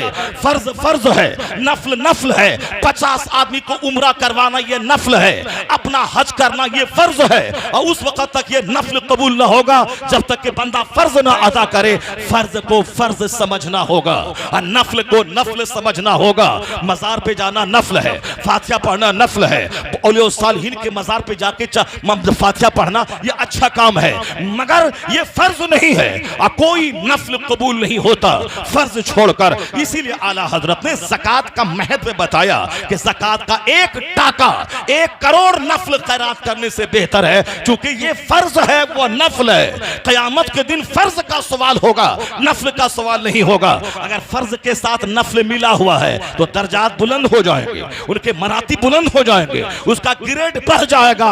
लेकिन नफल है, फर्ज नहीं है, वह नफल काबिल कबूल नहीं होगा। तो जो कहता है फातिहा हराम है वो भी जहन्नमी, जो बोलता है चादर पोशी हराम है वो भी जहन्नमी, जो बोलता है गौसे पाक की नियाज हराम है वो भी जहन्नमी, और जो ये कहता है कि नमाज पढ़ने से क्या होगा, बगदाद जाओ, अजमेर जाओ, मदीना जाओ, फातिहा पढ़ो, लंगर बांटो, वो भी जहन्नमी। इसलिए कि इधर आएगा तो यहाँ फराइज को नफल समझकर उसकी तौहीन करेगा, अगर उधर गया तो फिर वो एक नफल अच्छा काम को हराम कहता है, तो वो भी गलत है। दोनों रास्ते तबाही के हैं। या बीच का रास्ता है मसलके आला हजरत का, कि नमाज भी होगी, नियाज भी होगी, नमाज भी होगी, जुलूसे मोहम्मदी भी निकलेगा, नमाज भी होगी तो शेख कादरिया भी अदा किया जाएगा, ज़कात भी अदा होगी, गौसे पाक का लंगर भी बांटा जाएगा, फर्ज भी अदा होगा, नफल भी अदा होगा।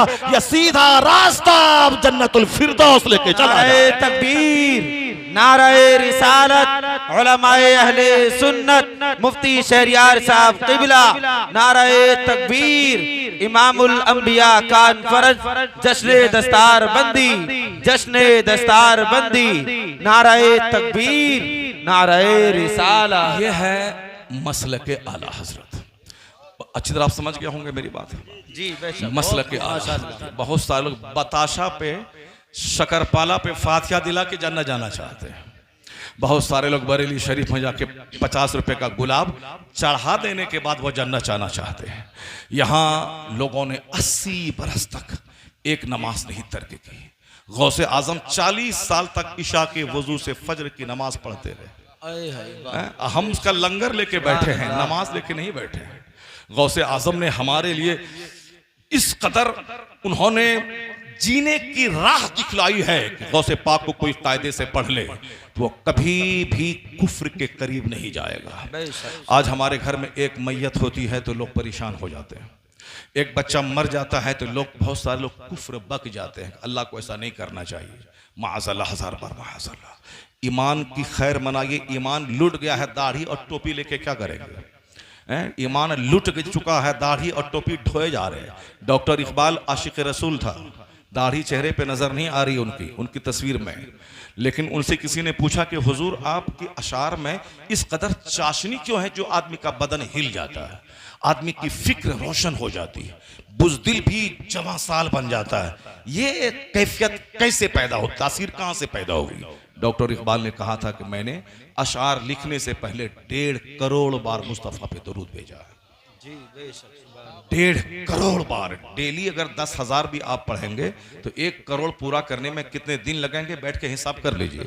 अगर 10,000 डेली पढ़ते हैं, एक महीने में 30 दिन, 30 नहीं 300 यानी 3 लाख होंगे एक महीने में, और एक साल में 12 महीने होते हैं, 12 या 36 लाख हुए। यहाँ 1.5 करोड़ 10,000 पढ़ने में कितना टाइम लगेगा वो समझ सकते। मगर जो मेहनत करना चाहता है अल्लाह उसके लिए रास्ते को आसान फरमा देता है। जो काहिल रहता है, सुस्त रहता है, बुज़दिल रहता है, उसके लिए फजर में उठना बहुत बोझ है। लेकिन हुजूर कहते हैं रकअतल फज्र खैरु मिनद दुनिया व मा फीहा। अल्लाहु समद। ये हदीस पाक सुनिए, हुजूर ने क्या कहा, रकअतल फज्र खैरु मिनद दुनिया व मा फीहा। बहुत सारा ढोंगी वहां मजार को दे, कहा बाबा सलाम, हाँ बाबा सलाम, हाँ बाबा सलाम। क्यों? इसीलिए बुजुर्गों ने कहा था कि ज्यादा मजारात की तामीर और मजारात के चक्कर में मत पड़ा करो। जो इंतकाल किया अपने अंजाम को पहुंच गया, अगर अल्लाह वाला है तो उनकी कब्र पे जाके उसके वसीले से अपने लिए दुआ करो, ये कि अल्लाह ताला इनकी नमाजों के सदक़े में ए अल्लाह मुझे भी नमाजी बना दे, ये सब दुआ करो। जो दुनिया को तलाक दे के ठीक से मुरगन खजा जिंदगी में नहीं खाई, उनके मजार पे जा करके तुम दौलत दुनिया मांग रहे हो कि इतना दीजिए कि आराम से खाएं पिए। ये किस कदर हिमाकत है। एक कब्र पे बंदा गया, कहा बाबा मुझको दौलत दीजिए। कब्र से आवाज आई, दौलत चाहिए तो बादशाह की कब्र पे जाओ, यह फकीर की कब्र है। अल्लाह समद। यह फकीर की कब्र है जो सारी जिंदगी मजेदार खाना नहीं खाया, बस सिर्फ जाहिरी हाव भाव को हम लोग लिए फिर रहे हैं। साहब पीर साहब के हाथ पे हाथ दिया, उसी पीर साहब को लेके नाच रहे हैं। जो एक मौलाना 20 साल पढ़ा, मस्जिद में 5 टाइम नमाज पढ़ा रहा है साहब, उसके पीछे कोई नहीं, उसकी सलाम तक कोई करने वाला नहीं। अब पीर साहब जाहिल पीर, जाहिल बाप का जाहिल बेटा, उसका हाथ लेकर के घूम रहे हैं। अब मौलाना की तौहीन कर रहे हैं, जो 20 साल मदरसे में पढ़ा, जो फतवा लिख रहा है, जो कुरान हदीस सीरत तारीख फिक्र सब पे जिसकी गहरी नजर है, और जो इमामत के मुसल्ले पे 5 टाइम बाजमात मस्जिद में नमाज पढ़ता है, तो उसकी कोई कदर नहीं। सिर्फ घूम रहे हैं, कोई ब्रांडेड कपड़ा लेके घूम रहा है, कोई ब्रांडेड जुब्बा लेके घूम रहा है, कोई ब्रांडेड गाड़ी लेके घूम रहा है। पीर का मतलब क्या होता? इसी आज की शब रात में, यानी आज की रात में मैंने बरेली शरीफ में एक बार कहा था, आज से 2-3 साल पहले मैंने कहा था, ये है फर्ज को फर्ज ना समझने और नफल को जरूरी समझ लेने की वजह से सुन्नियों में आज जो अफरा तफरी का माहौल है, इसीलिए आला हजरत को लोग समझ ही नहीं रहे। आला हजरत उस फकी का नाम है जो फराइज व वाजिबात का महत्व दिलाया है। मैंने आज तक किसी वहाबी देवबंदी की किताब में नमाज पर उतना जोरदार जुमला नहीं पढ़ा जितना जोरदार जुमला आला हजरत ने लिखा है। आला हजरत ने यहां तक आखिरी बात लिख दी है कि जो एक वक्त की नमाज भी जानबूझ के छोड़ दे वह भी बेनमाजी ही है। अल्लाहु सबद। वह भी बेनमाजी ही है, वह भी बेनमाजी ही है। इतना सख्त जुमला कोई नजदी वहाबी किसी की किताब में मैंने नहीं पढ़ा। और आला हजरत ने कहा वह नौकरी करना हराम कतई है जिस नौकरी में बंदा को नमाज पढ़ने की फुर्सत न मिलती हो। मदीना चलिए, बगदाद चलिए, मदीना चलिए, बगदाद चलिए, और नमाज पंजगाना छोड़िए। एक वक्त की नमाज छोड़ना हराम, नमाज पढ़ना जरूरी है, नात पढ़ना जरूरी नहीं है। कयामत के दिन नहीं पूछा जाएगा तुमसे कि तुमने नबी की नात क्यों नहीं पढ़ी, ये सवाल होगा कि तुमने जोहर क्यों नहीं पढ़ी। नात पढ़ के कव्वाली गा के पैसा जमा करके मकान बना के बेटा को दे दिया और अपना मरा, ना नमाज है, ना तकवा है, ना परहेजगारी है, ना गुनाहों से इज्तनाब है। कितना बुरा हाल होगा वहां।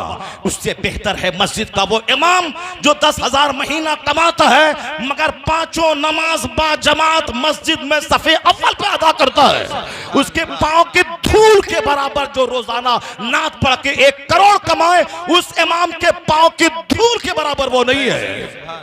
एक वक्त की नमाज छोड़ना हराम और गुनाह कबीरा है।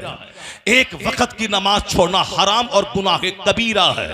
इसलिए इस बात को अपने घर की दीवारों में लिखना होगा, अपनी मस्जिदों में लिखना होगा, अपने इमाम को नमाज के पर खिताब करना होगा, अपने इमाम को बताना होगा कि कुरान में 700 जगहों पे जो नमाज का चर्चा हुआ है उसका चर्चा तुम क्यों नहीं करता।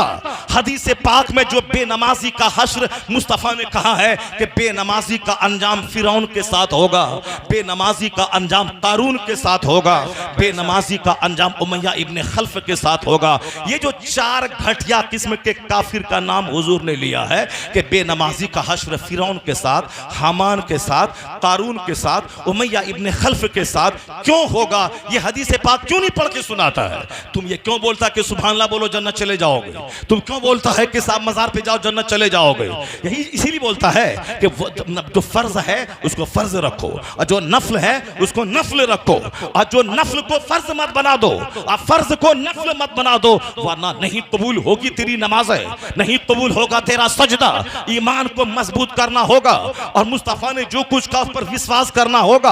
अपनी मनमानी नहीं घुसेड़नी पड़ेगी। पीर वो कौन पीर है जो जिसका मुरीद बेनमाजी हो गया, पीर बेनमाजी, मुरीद ही बेनमाजी, इसीलिए ये लड़ रहा है कि मेरा पीर मेरा पीर। आज जो जंग है खानकाहों में, ये खानकाह जंग करने की जगह है क्या? खानकाह तो नफ्स को मिटाने की जगह है, खानकाह तो जौकी रोटी खाने की जगह है, खानकाह तो रात रात भर नफल नमाज पढ़ने की जगह है। वो सिमना हुजूर मखदूम अशरफ जहांगीर सिमनानी वो सिमना का तख्त छोड़ के बंगाल आ गए, खानकाह में खादिम बन गए। मुजफ्फर बल्ख की बादशाह छोड़कर मखदूम शरफुद्दीन यहया मनेरी मखदूम बिहारी की खानकाह में आके नौकरी करने के लिए आ गए। हुजूर इब्राहिम बिन अदहम वह सल्तनत बल्ख छोड़कर वह फकीरी करने लगे। ये है खानकाह। खानकाह का मतलब है नफ्स को मिटा देना, दुनियावी रंगो रोगन को खत्म कर देना, अपने सीने को रोशन मुनव्वर मुजल्ला करने के लिए दुनिया की जाहिरी जिल्लत को कबूल कर लेना, मगर हराम का एक दाना आंख उठा के नहीं देखना। यह है खानकाह। अब पीर साहब एसी गाड़ी, एसी कमरा सब में पड़े हैं, ना नफल है, ना सजदा है, ना दुरूद है, ना जिक्र है, सिगरेट ठो रहे हैं। 100 पुड़िया सिगरेट हमारे पीर साहब पीते हैं डेली। और ये जैसा पीर वैसा मुरीद, या मुरीद भी पहले जमाने का मुरीद अपने पीर को मुसल्ला गिफ्ट देता था, तस्बीह का दाना गिफ्ट करता था, उनको फला किताब पसंद है वो किताब गिफ्ट करता था। और आज का मुरीद अपने पीर को सिगरेट गिफ्ट करता है, रजनीगंधा गिफ्ट करता है, क्योंकि पीर को, मुरीद को भी मालूम है मेरा पीर जब भी देखो गुटखा खाता रहता है और जब भी देखो सिगरेट झाड़ता रहता है। तो एक पीर हमारा भी था हिंदुस्तान में, जब भी देखा जिक्र अज़कार करता देखा, और जब भी देखा इबादत करता देखा, जब भी देखा डकैतों की झुरमुट में नहीं मुफ्तियों की झुरमुट में देखा, जब भी देखा फतवा का जवाब, जब इफ्तिता का जवाब देता देखा, दरसे बुखारी देता देखा। वो जब भी देखा या तो सजदा है, या तिलावत है, या इबादत है, या फतवा नवेसी है, या उलमा की इस्लाह है, या मुरीदों में अम्र बिल मारूफ है। कौन था इस जमाने में जो गौसे आजम की याद ताजा कर गया, जो जुनैद बगदादी की याद ताजा कर गया?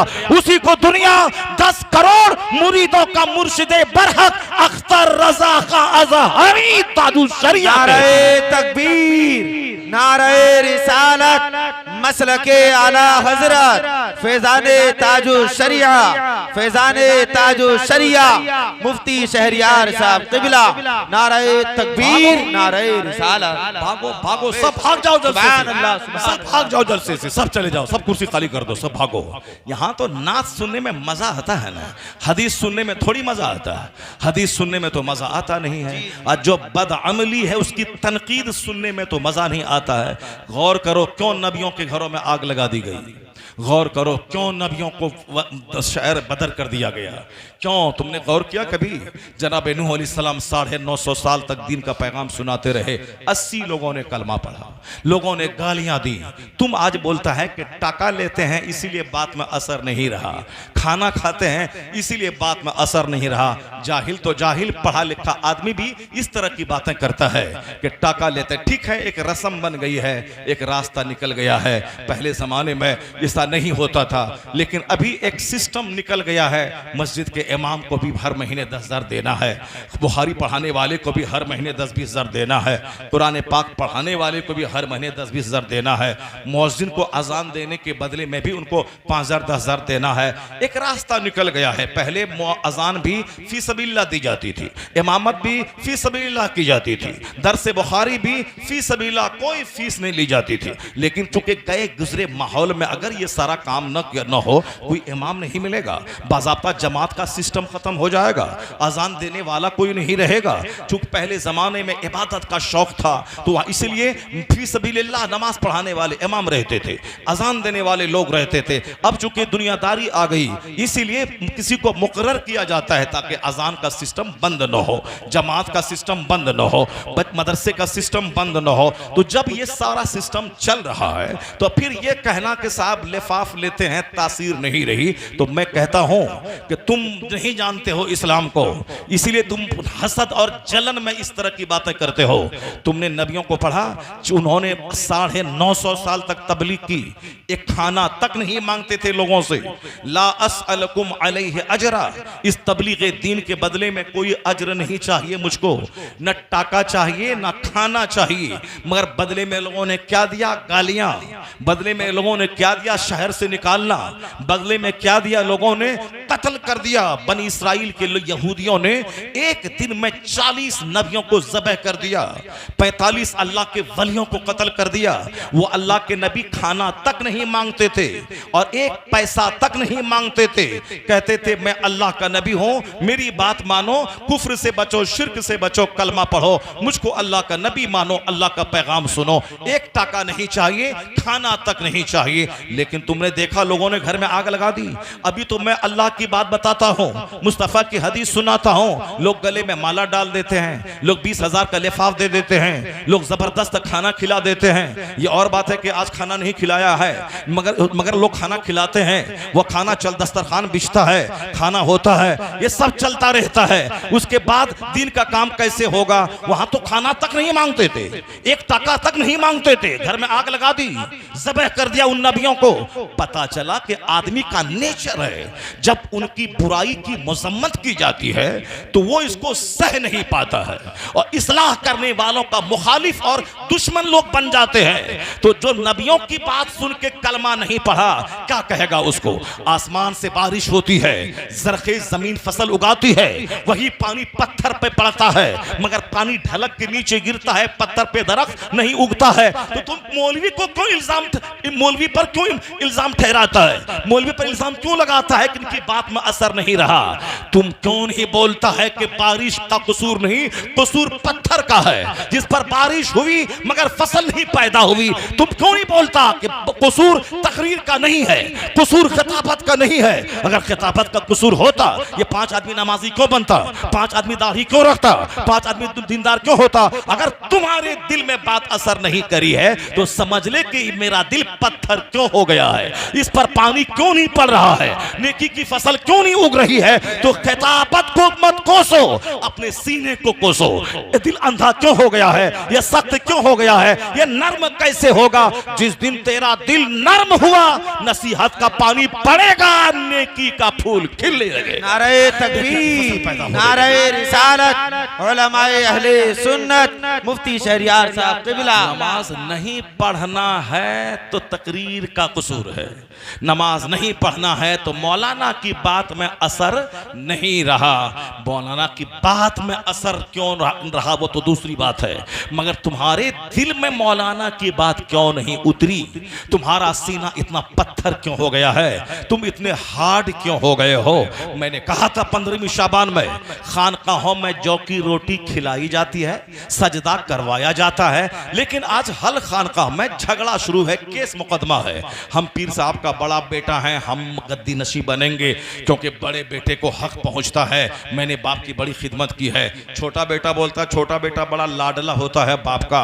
मेरे बाप ने मुझको खूब चूमा चाटा है, प्यार किया है, इसीलिए हम गद्दी नशी हम बनेंगे, क्योंकि छोटा बेटा बाप का प्यारा होता है। अब ये दोनों केस कर दिया कि हम बने कि वो बने, बाप ने ये लिखा सबूत दिया है ये बनेगा। मैंने कहा क्यों ये जंग है, एक खानकाह के लिए क्यों लड़ाई करता है, कोर्ट में क्यों गया है कि हम गद्दी नशी रहें, ये गद्दी नशी रहे। चारों बेटा लड़ रहा है यही 2 टका के लिए। क्यों? क्योंकि वो डीएम तो बना नहीं, मास्टर तो बना नहीं, प्रोफेसर तो बना नहीं, हाफिज कुरान तो बना नहीं, मेहराब में तरावी सुनाने वाला बना नहीं, फकीह बना नहीं, मुफ्ती बना नहीं। वो तो अजमेर का मुजाविर, क्यों वो आला हजरत के खानदान से लड़ता है? वो मुजाविर वो साहब काली टोपी पहन के, फूल बेच के, चादर बेच के वो रजा के बेटों को आंख दिखलाता है। फूल बेचो पेट पालो यार, क्यों रजा के खिलाफ बोलता है? क्यों बरेली से मुकाबला करना चाहता है? तुम फूल बेचो और खाओ और सो और हागो और दुनिया से मर जाओ, रजा के बेटे को आंख मत दिखाना। रजा का बेटा फूल नहीं बेचता है, रजा का बेटा चादर नहीं बेचता है, रजा का बेटा फतवा लिखता है, रजा का बेटा अमरे बिल मारूफ करता है। मुफ्ती आजम हिंद फतवा लिखते रहे, हुज्जतुल इस्लाम फतवा देते रहे, मुफस्सिर आजम हिंद मदरसा कायम करते रहे, आलिमों की जमात टीम पैदा करते रहे, ताजुल शरिया फतवा लिखते रहे, दरसे बुखारी देते रहे, मदरसा चलाते रहे। फूल बेचना और है, दीन की खिदमत करना और है। सुभान अल्लाह, सुभान अल्लाह। रजा का बेटा फूल नहीं बेचता है, रजा का बेटा फतवा लिखता है, रजा का बेटा किताब लिखता है, रजा का बेटा अमरे बिल मारूफ करता है, रजा का बेटा इस्लाम के मुसलमानों के उलझे हुए मसाइल का हल देता है। तो बरेली से क़यादत होती है, वहां से रहनुमाई होती है, वहां से मार्गदर्शन होता है। और अजमेर का मुजाविर दूसरों की जेब पे हाथ डाल के पैसा लूटता है, औरतों का पर्स भी लूटता है और फूल बेचता है। और जो फूल चढ़ा उसी को बार बार चढ़वा के पैसा कमाता है। जो पैसे फूल बेच के कमाने वाला ये क्या जाने रजा कौन है, मुफ्ती आजम हिंद कौन है, हुज्जतुल इस्लाम कौन है? रजा वो है कि जो शेख पंजाब से पूछ रजा कौन है। शेख पंजाब आए बरेली, आला हजरत को देखा, जब लौटे मुरीदों ने पूछा, बड़ी तैयारी के बाद बरेली गए थे, क्या देखा बरेली में? कहा बरेली में यही देखा, एक तरफ मुस्तफा जाने रहमत है, वह बता रहे हैं अहमद रजा लिख रहे हैं। तकबीर, नारे रिसालत, उलमाए अहले सुन्नत, मसलके आला हजरत, मसलके आला हजरत, फैजाने आला हजरत। काम चोर जो बच्चे को पढ़ाया नहीं, अब वो बाप की जगह पे सज्जादा नशी इसीलिए बनना चाहता है ताकि मुरीदों को समझ ले बकत चारा, और उसी से अपना पैसा हर साल कलेक्शन करे और अपना आराम से खाए पिए, अपनी बेटी को जीन्स टी शर्ट पहना के कॉलेज में पढ़ाए। जो अपनी बेटी को जन्नती नहीं बना सका वह दूसरों को क्या जन्नती बना पाएगा? जो अपने बेटों को सुन्नत नहीं सिखा सका वह दूसरों को क्या सुन्नत का रास्ता दिखाएगा? मैंने कहा था कि अगर चाहते हो कि ये जंग खत्म हो जाए, खानकाहों में जो सारी जिंदगी जो फाइल ढोता है कचहरी में कि हम गद्दी नशी, हम गद्दी नशी। दिल्ली में एक पीर साहब बाबा थे, मरते दम तक केस लड़ते रहे, इंतकाल कर गए। इसी तरह पूरे हिंदुस्तान में हर जगहों पे ऐसे ही है, मरते दम तक लड़ते, हम गद्दी नशी। दूसरा भाई बोलता हम गद्दी नशी। एक माँ के पेट से पैदा होने वाला दोनों भाई या 2 टाका के शौक में सारी जिंदगी कचहरी डरता रहा, लड़ता रहा, कुछ नहीं हुआ। मैंने कहा सुनो, अगर हर पीर एक शर्त लिख दे कि जो भी मेरा गद्दी नशी होगा उनके लिए मेरी वसीयत यह है कि मरते दम तक नमाज़े पंजगाना बा जमाअत पढ़ेगा, हर महीने में अय्यामे 20 यानी 13, 14, 15 के रोजे रखेगा, हर हफ्ते में पीर और जुमेरात को अमाल पेश होते हैं या दोनों दिन रोजा रखेगा, तहज्जुद भी पढ़ेगा, इशराक भी पढ़ेगा, चाश्त भी पढ़ेगा, अव्वाबीन भी पढ़ेगा। जो नमाज सरकारे दो जहां ने पढ़ी और औलिया सालिहीन ने पढ़ी, ये नमाज इनको पढ़ना होगा। जो मेरा गद्दी नशी होगा वो तहज्जुद भी पढ़ेगा, इशराक भी पढ़ेगा, चाश्त भी पढ़ेगा, मगरिब के बाद 6 रकत नमाज नफल अव्वाबीन भी पढ़ेगा। और कुतुबुद्दीन बख्तियार काकी हर रात ये सारी नमाजें पढ़ने के बाद 100 रकत नमाज नफल पढ़ा करते थे। और एक बुजुर्ग थे वो रोजाना रात में इशा से लेकर फजर के बीच में 1000 रकत नमाज नफल पढ़ा करते थे। तो मेरा गद्दी नशी वो होगा जो 5 नमाज बा जमात पढ़ने के अलावा इशराक, चाश्त, अवाबीन, तहज्जुद पढ़ेगा और हर रात में 50 रकत नमाज नफल पढ़ेगा और हर सोमवार और जुमेरात का रोजा रखेगा और हर महीने अय्याम 20, 13, 14, 15 का रोजा रखेगा, वही मेरा सज्जादा नशी होगा।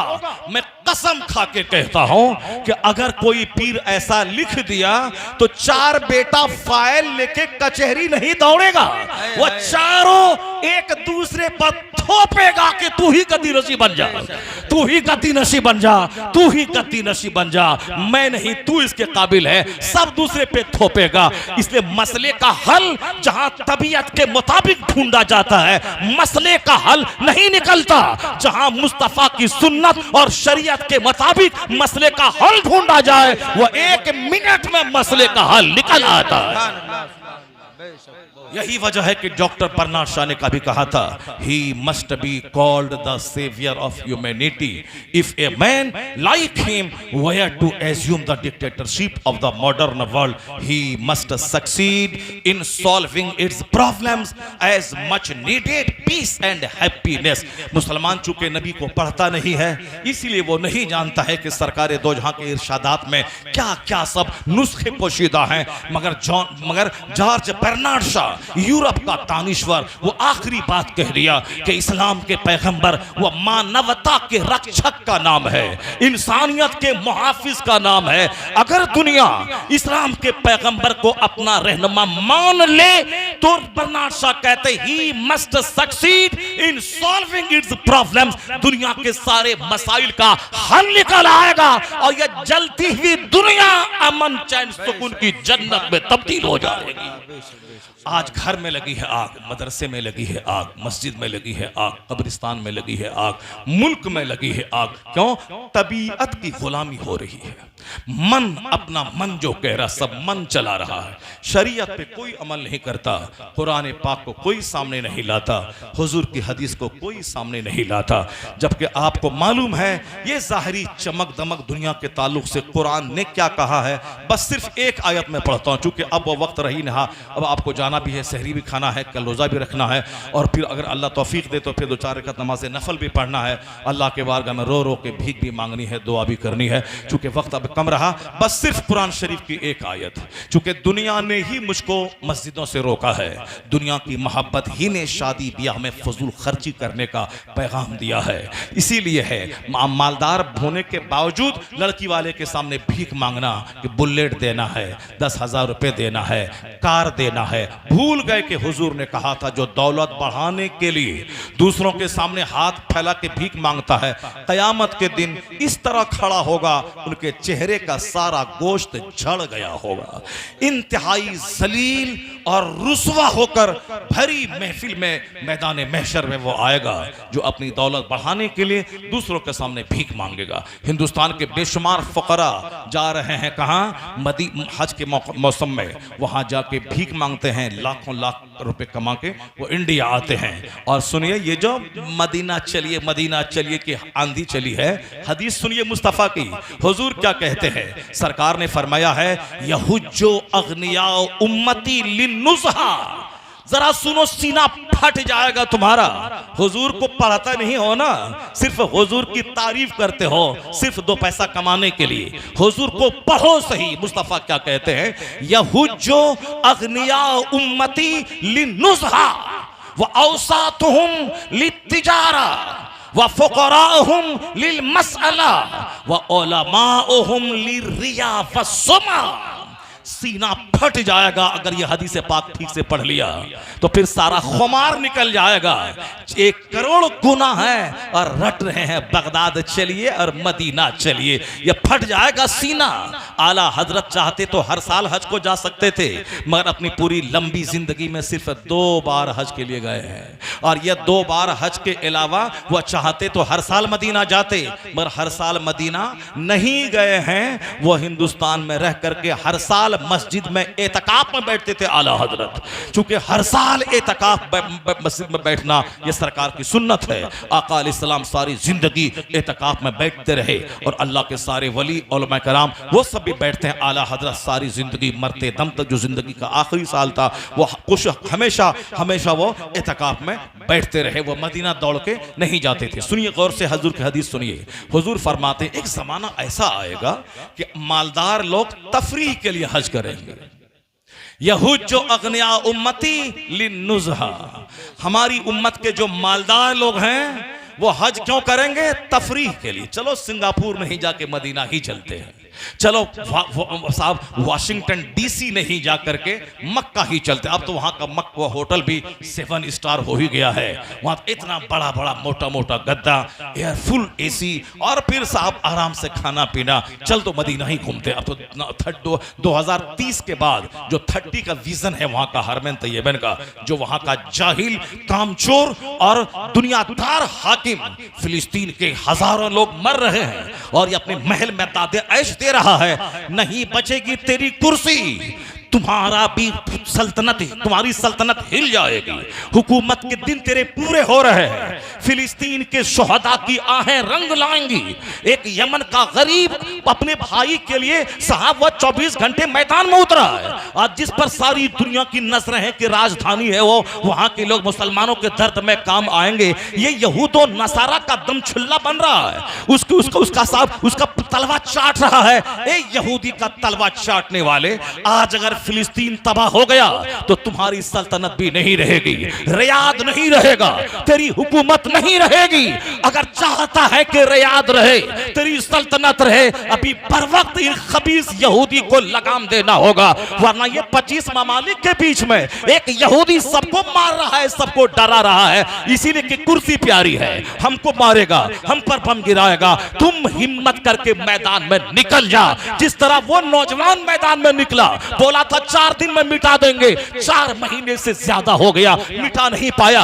यहूदियों को नाखो चने चबाने पड़ रहे हैं। अगर मुसलमान हिम्मत करे, अल्लाह की जात से उम्मीद है कि इस्राइल का नामो निशान मिट जाएगा, किबले अव्वल आजाद होगा, फिलिस्तीन आजाद होगा। नारे तकबीर, नारे रिसालत, उलमाए अहले सुन्नत, इमाम उल अंबिया का हिम्मत करने की जरूरत है। मगर ये बुज़दिल, ये हरामखोर, ये नापाकी में जीने वाला, ये क्या हिम्मत कर पाएगा? इसको यहूदी भी तड़पा तड़पा के इसे भी मारेगा।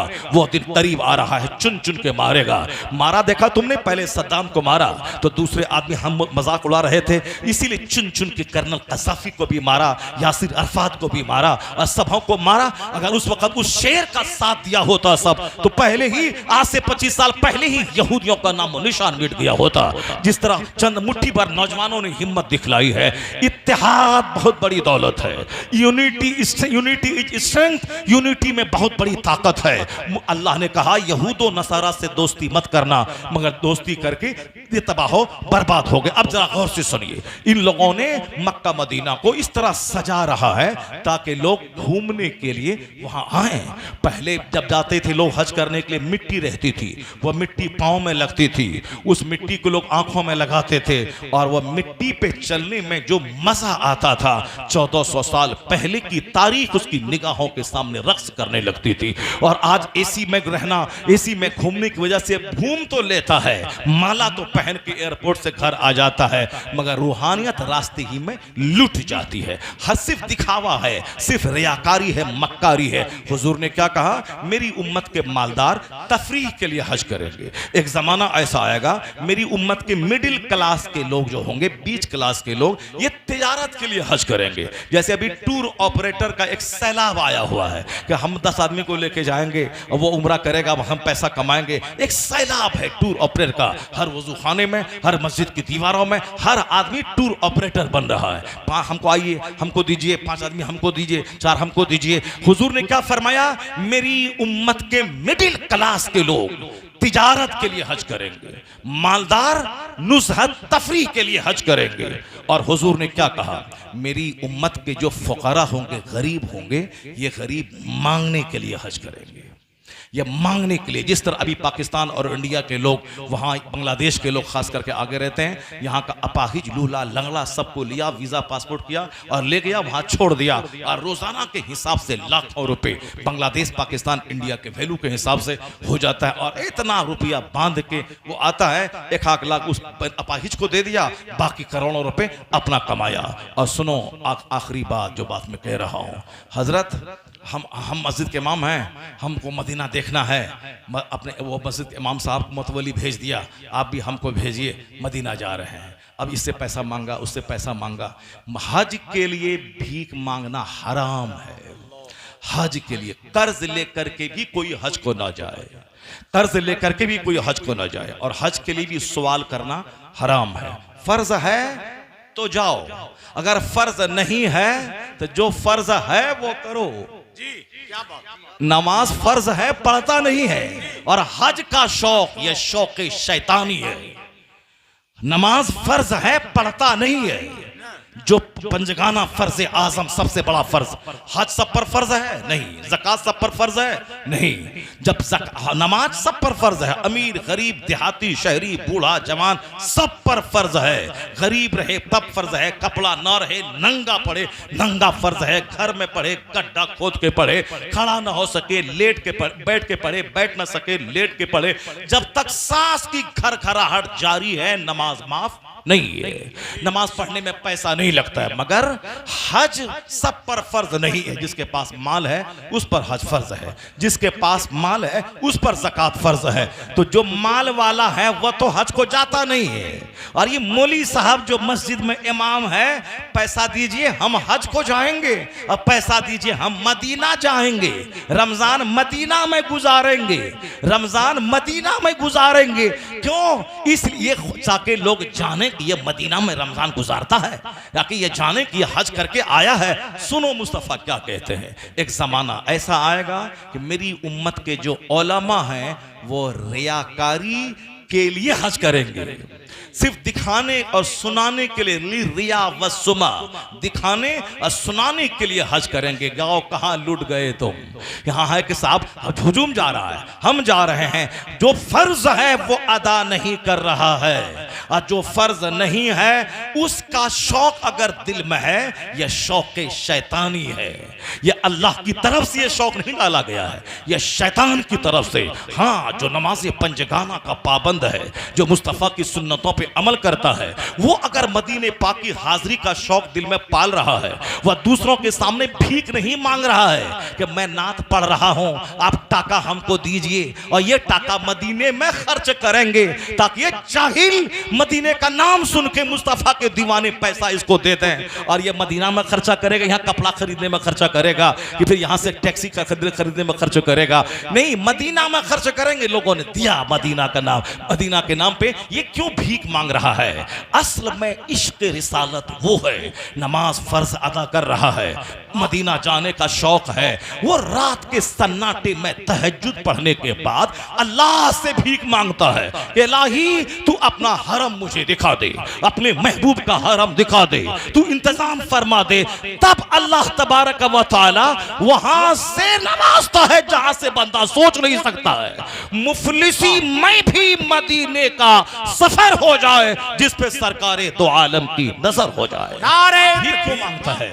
भीख क्यों मांगता है? भीख क्यों मांगता है? भीख मांगना हराम है। हाँ, जिस पर हज फर्ज हुआ था मगर डिले किया, अब वो गरीब हो गया, तो अब उस पर लाजिम है कि वो कर्जा लेकर के हज को जाए।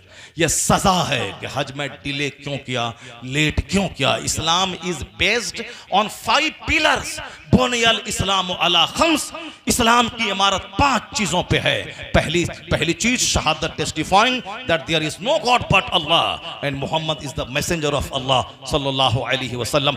पहला पिलर है दिल की गहराई से अल्लाह पर यकीन करना कि अल्लाह है, वही इज्जत देने वाला, वही जलील करने वाला, वही हुकूमत देने वाला, वही हुकूमत छीनने वाला, वही बीमार करने वाला, वही शिफा देने वाला, वही अल्लाह है मेरा, जो फिरौन को 400 साल की लंबी उम्र देना भी जानता है, और जब वह इख्तियार का गलत इस्तेमाल करे तो उसे पानी में डुबा के तड़पा के मारना भी जानता है।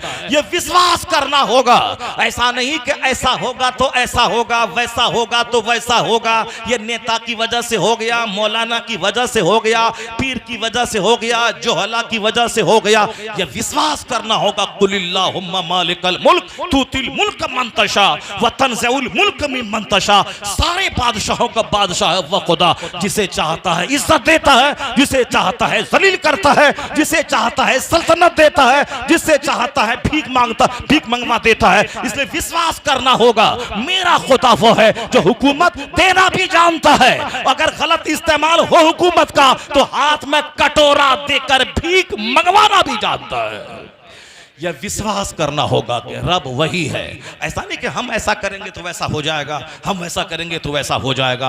हमारा काम क्या है? वमा खलक़तुल जिन्न वल इंस इल्ला लियअबुदून। हमारा काम है अल्लाह की इबादत करना, नमाज़ें पंजगाना पढ़ना, रमज़ान के महीने का एहतराम करते हुए हर सारे रोज़े रखना, ज़कात पाई का हिसाब निकाल के देना, हज ज़िंदगी में एक बार कर लेना, ये हम पर ज़रूरी है। अखलाक और आदात अच्छे करना, माँ बाप की खिदमत करना, पड़ोसी से अच्छे सलूक करना, एक अच्छा वेल मेंटेन्ड पर्सनैलिटी का मालिक बनना। वेल मेंटेन्ड पर्सनैलिटी का मालिक वह होता है जिसका अखलाक बुलंद हो, जो दूसरों पे अत्याचार न करता हो, पड़ोसी से अच्छा सलूक करता हो। आप अपने किरदार पे नजर रखें। अगर मर गए कल तो 2024 का इलेक्शन तो अपनी जगह रहेगा, आप अपने अंजाम को पहुंच जाएंगे। अखिलेश मायावती पंडित जी अपनी जगह रहेंगे और आप कब्र में जाके वहां 99 अजदहा सांप आपके इस्तेकबाल करने के लिए तैयार है। इसलिए ज्यादा टेंशन हुकूमत का नहीं लेने का, ज्यादा टेंशन दुनिया का नहीं लेने का।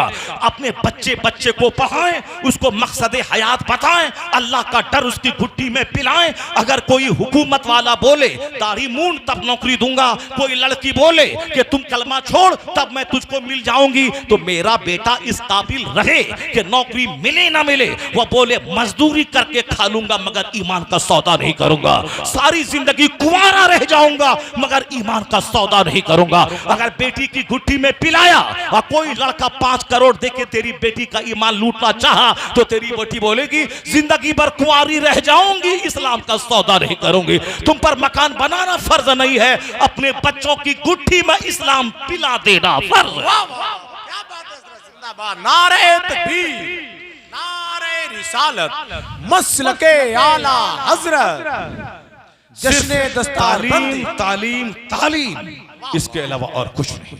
अगर तुमने अपने बच्चों को नहीं पढ़ाया, अपने बच्चों को अच्छी तालीम नहीं दिलाई, तो याद रखना तेरे बच्चे का दीन ईमान सब लूट जाएगा। वह माइक में घुसेड़ के बोलेगा ये जहां जीना है तो ये बोलना पड़ेगा, तो तुम्हारा बोलेगा हाँ क्या करें, अब तो जो मरने के बाद जो होगा देखा जाएगा, यहाँ तो रहने के लिए तो बोलना पड़ेगा। वह बोल देगा। जनाबे बिलाल को चटाई में बांध के धुआं दिया जाता था और कहता था छोड़ इस्लाम, मगर बिलाल कहता था तेरे बस में जितना है तू सब तकलीफ दे के आजमा ले, बिलाल इस्लाम की रस्सी को छोड़ने वाला नहीं है। ये बात कब पैदा होगी? जब बंदा अपने से इस्लाम को समझ लेगा, इस्लाम का महत्व जानेगा। आखिरत का एक दिन 50,000 साल के बराबर है और दुनिया का 100 साल 1 मिनट है अल्लाह के नजदीक। तो 1 मिनट का वैल्यू नहीं है, वैल्यू है वहां का जहां का एक दिन 50,000 साल के बराबर है।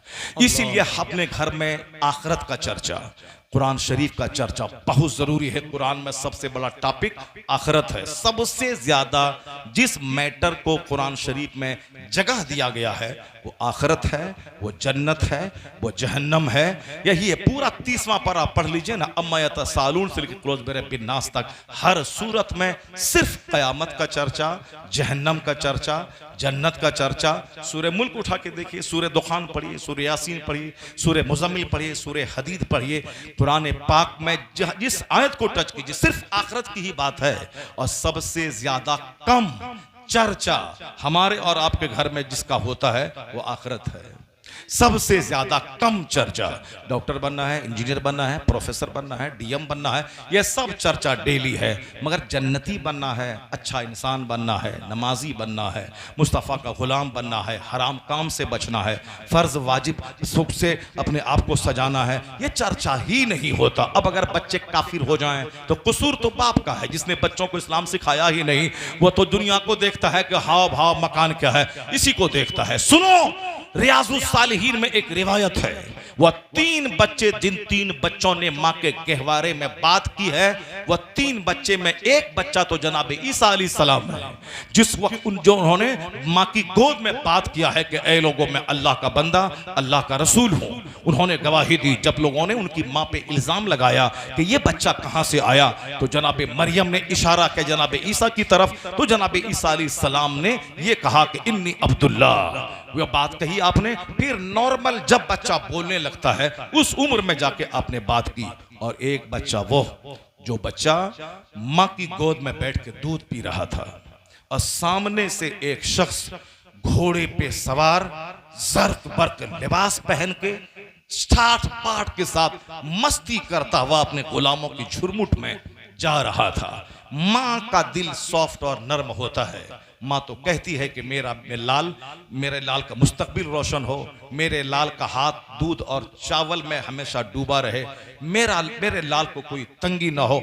हर माँ तो यही चाहती है। माँ फितरी तकाजे के तहत ये हाथ उठा के कहने लगी, ए अल्लाह, ये जो नौजवान जर्क बर्क लिबास पहनकर अरबी घोड़े पे सवार होकर अपने नौकर गुलामों की झुरमुट में शान और शौकत से जा रहा है, ए अल्लाह, मेरे बेटे को इनकी तरह बना दे, मेरे बेटे को इनकी तरह बना दे। क्योंकि आज हर आदमी दूसरों का घर, मकान, गाड़ी, मॉल, माल ये नहीं देखता कि माल हराम का है कि ईंट हराम की है। नहीं, वहां जाके चापलूसी करना, तलवा चाटना, तारीफ करना, 10 मिनट तक बैठ के फिर 2-4 टका लेके अपना घर जाना, ये काम हमारे भाई भी करते हैं। 1 घंटे तक बैठ के नहीं देखा कि सूद का पैसा है कि शराब का पैसा है, मार्बल, ग्रेनाइट तारीफ किया। जबकि तुम अगर मदरसा नहीं चलाएगा तो तेरे मदरसा चलने से पहले भी इस्लाम था, और तेरे पैदा होने से पहले भी इस्लाम था। और तू आलिम नहीं बनेगा, तकरीर नहीं करेगा, मदरसा नहीं चलेगा तो भी इस्लाम रहेगा। तो क्यों ऐसा काम करता है जो अल्लाह रसूल को नाराज करने वाला काम करता है? क्यों हराम खोरों की तारीफ और उसका पालिश करता है? जब जानता है कि माल इसका हराम का है तो 1000 रुपए की रसीद कटवाने के लिए क्यों पालिश करता है? 1 घंटा तक बैठ के इल्मे दीन की तौहीन करता है, फिर 2 टका उससे लेता है। हराम कारों के मकान की जो तारीफ करेगा, यह तारीफ उसके सीने के औसाफ को जला के राख कर देगी, उसके अखलाक को मिटा देगी। मुत्तकी परहेजगार की तारीफ हो, हरामखोर की तारीफ ना हो। वो नौजवान को देखा, माँ ने क्या दुआ किया। आजकल चूंकि सब जाहिरी खाना चाहिए, जहन्नम में जले चले, यहाँ अच्छा खाना पीना, शादी ब्याह, धूमधाम धड़क्का होना चाहिए। इसी पर मैं ज़र्ब लगा रहा हूँ कि अल्लाह के रसूल ने क्या कहा और इस्लामी सोच क्या है और हम क्या सोच रहे हैं। अब जरा गौर से सुनिए, उस औरत ने क्या दुआ की, या अल्लाह, मेरे बच्चे को इस नौजवान की तरह बना दे। वह बच्चा जो दूध पी रहा था, दूध पीता बच्चा, वह दूध छोड़ के कहता, या अल्लाह, मुझे इस नौजवान की तरह मत बनाना, अल्लाह, मुझे इस नौजवान की तरह मत बनाना। मोहम्मद अली भाई की नात में तो खूब उछल कूद रहे थे आप लोग। ये हदीस सुना रहा हूं, कोई सुभान अल्लाह बोलने वाला नहीं, कोई सुभान अल्लाह बोलने वाला नहीं। जरा जोर से बोलो सुभान अल्लाह। हाँ, कोई तकरीर सुनाने वाला नहीं मिलेगा तो मैं पागल ही हूँ जो मैं सिर्फ इस्लाह की बातें करता हूँ। वरना हमारे दूसरे साथी आए, एक कहानी कहा, नमक मिर्च लगाया, धड़ाम किया, अपना चलता बना, टाका लिया और चल गया। वो तो ये मजनू, ये पागल है जो चाहता है कि चाहे टाका मिले ना मिले, प्रोग्राम हो ना हो, 5 आदमी अगर नमाजी बन गया तो 50 खरब का मकान बनाने से ये काम बेहतर हो गया। मकान आर्जी है, फानी है, अगर कोई 5 आदमी नेक बन गया ये दायमी नेमत है। मदरसा खोलने, जलसा करने का यही मकसद होता है। ऐसा नहीं कि अपना एक कहानी नमक मिर्च लगा के बोला, मजा मिला, नारा लगवाया, अपना काम किया, चलता बना, जाओ तुमको जहां जाना है जाओ। यही सोच बन गई है लोगों की। मगर ये मजनू है जो 2-2, 2.5-2.5, 3-3 घंटे खिताब इसीलिए करता है। हो सकता है कि 2 घंटे वाली तकरीर अगर दिल में ना उतरी तो आखिर का एक जुमला दिल में उतर के बंदा नेक बन गया। इसीलिए एक लंबी तकरीर करता हूं, इसे बोझ मत समझना। 1 घंटा बोलिए, 2 घंटा क्यों बोलते हैं, ये बोझ मत समझना। इसी नेक बन जाओ। अब जरा गौर से सुनो, वो लड़का क्या बोला, दूध छोड़ करके, इलाही मुझको इस नौजवान की तरह मत बनाना। मां दंग रह गई। ये दूध पीता बच्चा बात कर रहा है और फिर मैं जिसके लिए दुआ कर रही हूं और ये उसकी मुखालफत कर रहा है। इसी दौरान ये मां हैरत में तो थी ही कि बच्चा दूध पीने वाला, ये ऐसा जुमला कैसे फसी अरबी में बोल रहा है। इसी दौरान एक औरत को बहुत सारे लोग घसीटते हुए सामने से लेके जा रहा था। उसके बाल पकड़ के कहता था चोर है, चोर है, चोर है। इंतहाई जलील हालत में घसीटते हुए चंद लोग उस औरत को लेके जा रहे थे। उनकी जिल्लत को देख के मां कांप गई और हाथ उठा के फिर दुआ करी, या अल्लाह मेरे इस लाल को इसकी तरह जलील मत करना, इलाही मेरे बच्चे को इस तरह की रुसवाई से बचाना। बच्चा फिर दूध छोड़ा, छोड़ने के बाद बोलता है, या अल्लाह मुझे इस औरत की तरह बना देना, या अल्लाह मुझे इस औरत की तरह बना देना। इन्नल्लाह ला यनज़ुरु इला सुवरिकुम व अमवालिकुम वलाकिन यनज़ुरु इला कुलूबिकुम व अमालिकुम। Allah does not see your face and your wealth, but Allah sees your heart, Allah sees your deeds, Allah sees your action। खूब लिपस्टिक और फेयर एंड लवली लगाइए, ब्रांडेड कपड़ा झाड़िए और अंदर सीने में है दुश्मनी, यहाँ है हसद, यहाँ है जलन, यहाँ है गिलासत, यहाँ है वसवसात, यहाँ है बदफिक्री।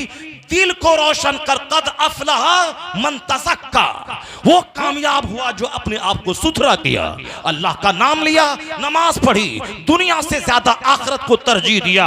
बल तुसिरूनल हयात दुनिया, तुम दुनिया को वैल्यू दे तो, जबकि वल आखिरतु खैरु व अबका, आखिरत बाकी रहने वाली चीज है, आखिरत पे जोर दे, सिर्फ दुनिया के पीछे मत पड़। वो बच्चा बोला, इलाही मुझको इसकी तरफ मत बनाना। माँ परेशान हो गई, कहा कि अरे ये बच्चा क्या बोल रहा है। माँ बोली, बेटा क्यों? वो अब बर्क लिबास शानो शौकत के साथ जा रहा था, मैंने दुआ की, तू बोला इसकी तरफ मत बनाना, और ये जलील हालत में घसीटी जा रही है, मैंने कहा ऐसा मत, तुम बोला इसी तरह बना देना, क्या मतलब है? तब वह बच्चा कहता है, अम्मी वो जो लड़का शानो शौकत के साथ घोड़े पे झुरमुट में सरकबर लिबास के साथ जा रहा था, उसका कपड़ा हराम का, उसका खाना हराम का, उसका घोड़ा हराम का, उसके सारी दौलत हराम की, अंजाम जहन्नम है। अल्लाह का मरगूस नापसंदीदा बंदा हरामखोर, अंजाम जहन्नम है। तुमने जाहिर देखा मगर वो शख्स जहन्नमी है, इसलिए मैंने कहा इलाही मुझे उसकी तरह मत बनाना। अल्लाह। और वो औरत जिसको तुम समझ रही थी कि वो जलील है, रुसवा हो रही है और घसीटी जा रही है, अम्मी सुन ले, ये औरत अल्लाह के नजदीक बहुत बड़ा मकाम है इसका।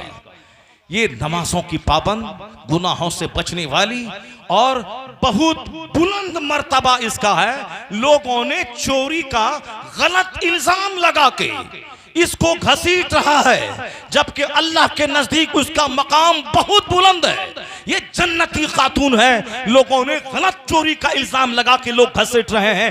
हर कदम पे नेकी मिल रही है, उनके दर्जात बुलंद हो रहे हैं, वो अपने जमाने की कुतुब है वो। इसलिए मैंने अल्लाह से कहा इलाही मुझे इस औरत की तरह बना देना।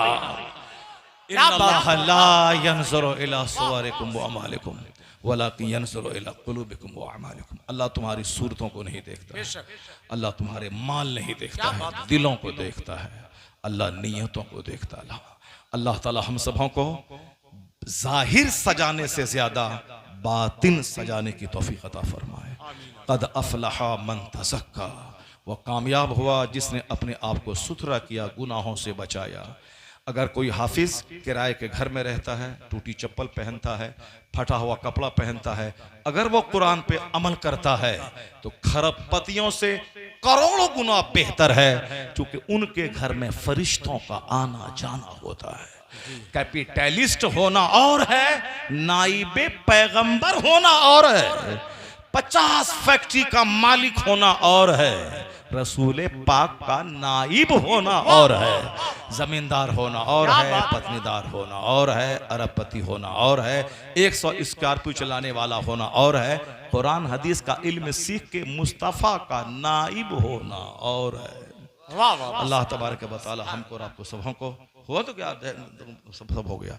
अल्लाह ताला हम सबों को नेक बनने की तौफीक अता फरमाए, आमीन आमीन बुराइयों से बचने की तौफीक अता फरमाए। आमीन। आज की इस मुक़द्दस रात में अल्लाह हम सबों की बख्शिश फरमाए, आमीन। छोटे बड़े खुले छुपे सारे गुनाहों को माफ़ फरमाए। अल्लाह हमें सच्चा पक्का नमाजी बनने की तौफीक अता फरमाए। अल्लाह ताला हमें दोनों जहान की भलाई अता फरमाए। पूरी दुनिया के मुसलमानों पे अल्लाह रहम व करम की बारिश फरमाए। फ़िलिस्तीन के शुहदा पे अल्लाह रहम फरमाए। यहूद व नसारा को अल्लाह जलील और रुस्वा फरमाए। अल्लाह ताला हमको दुनिया और आखिरत दोनों जहान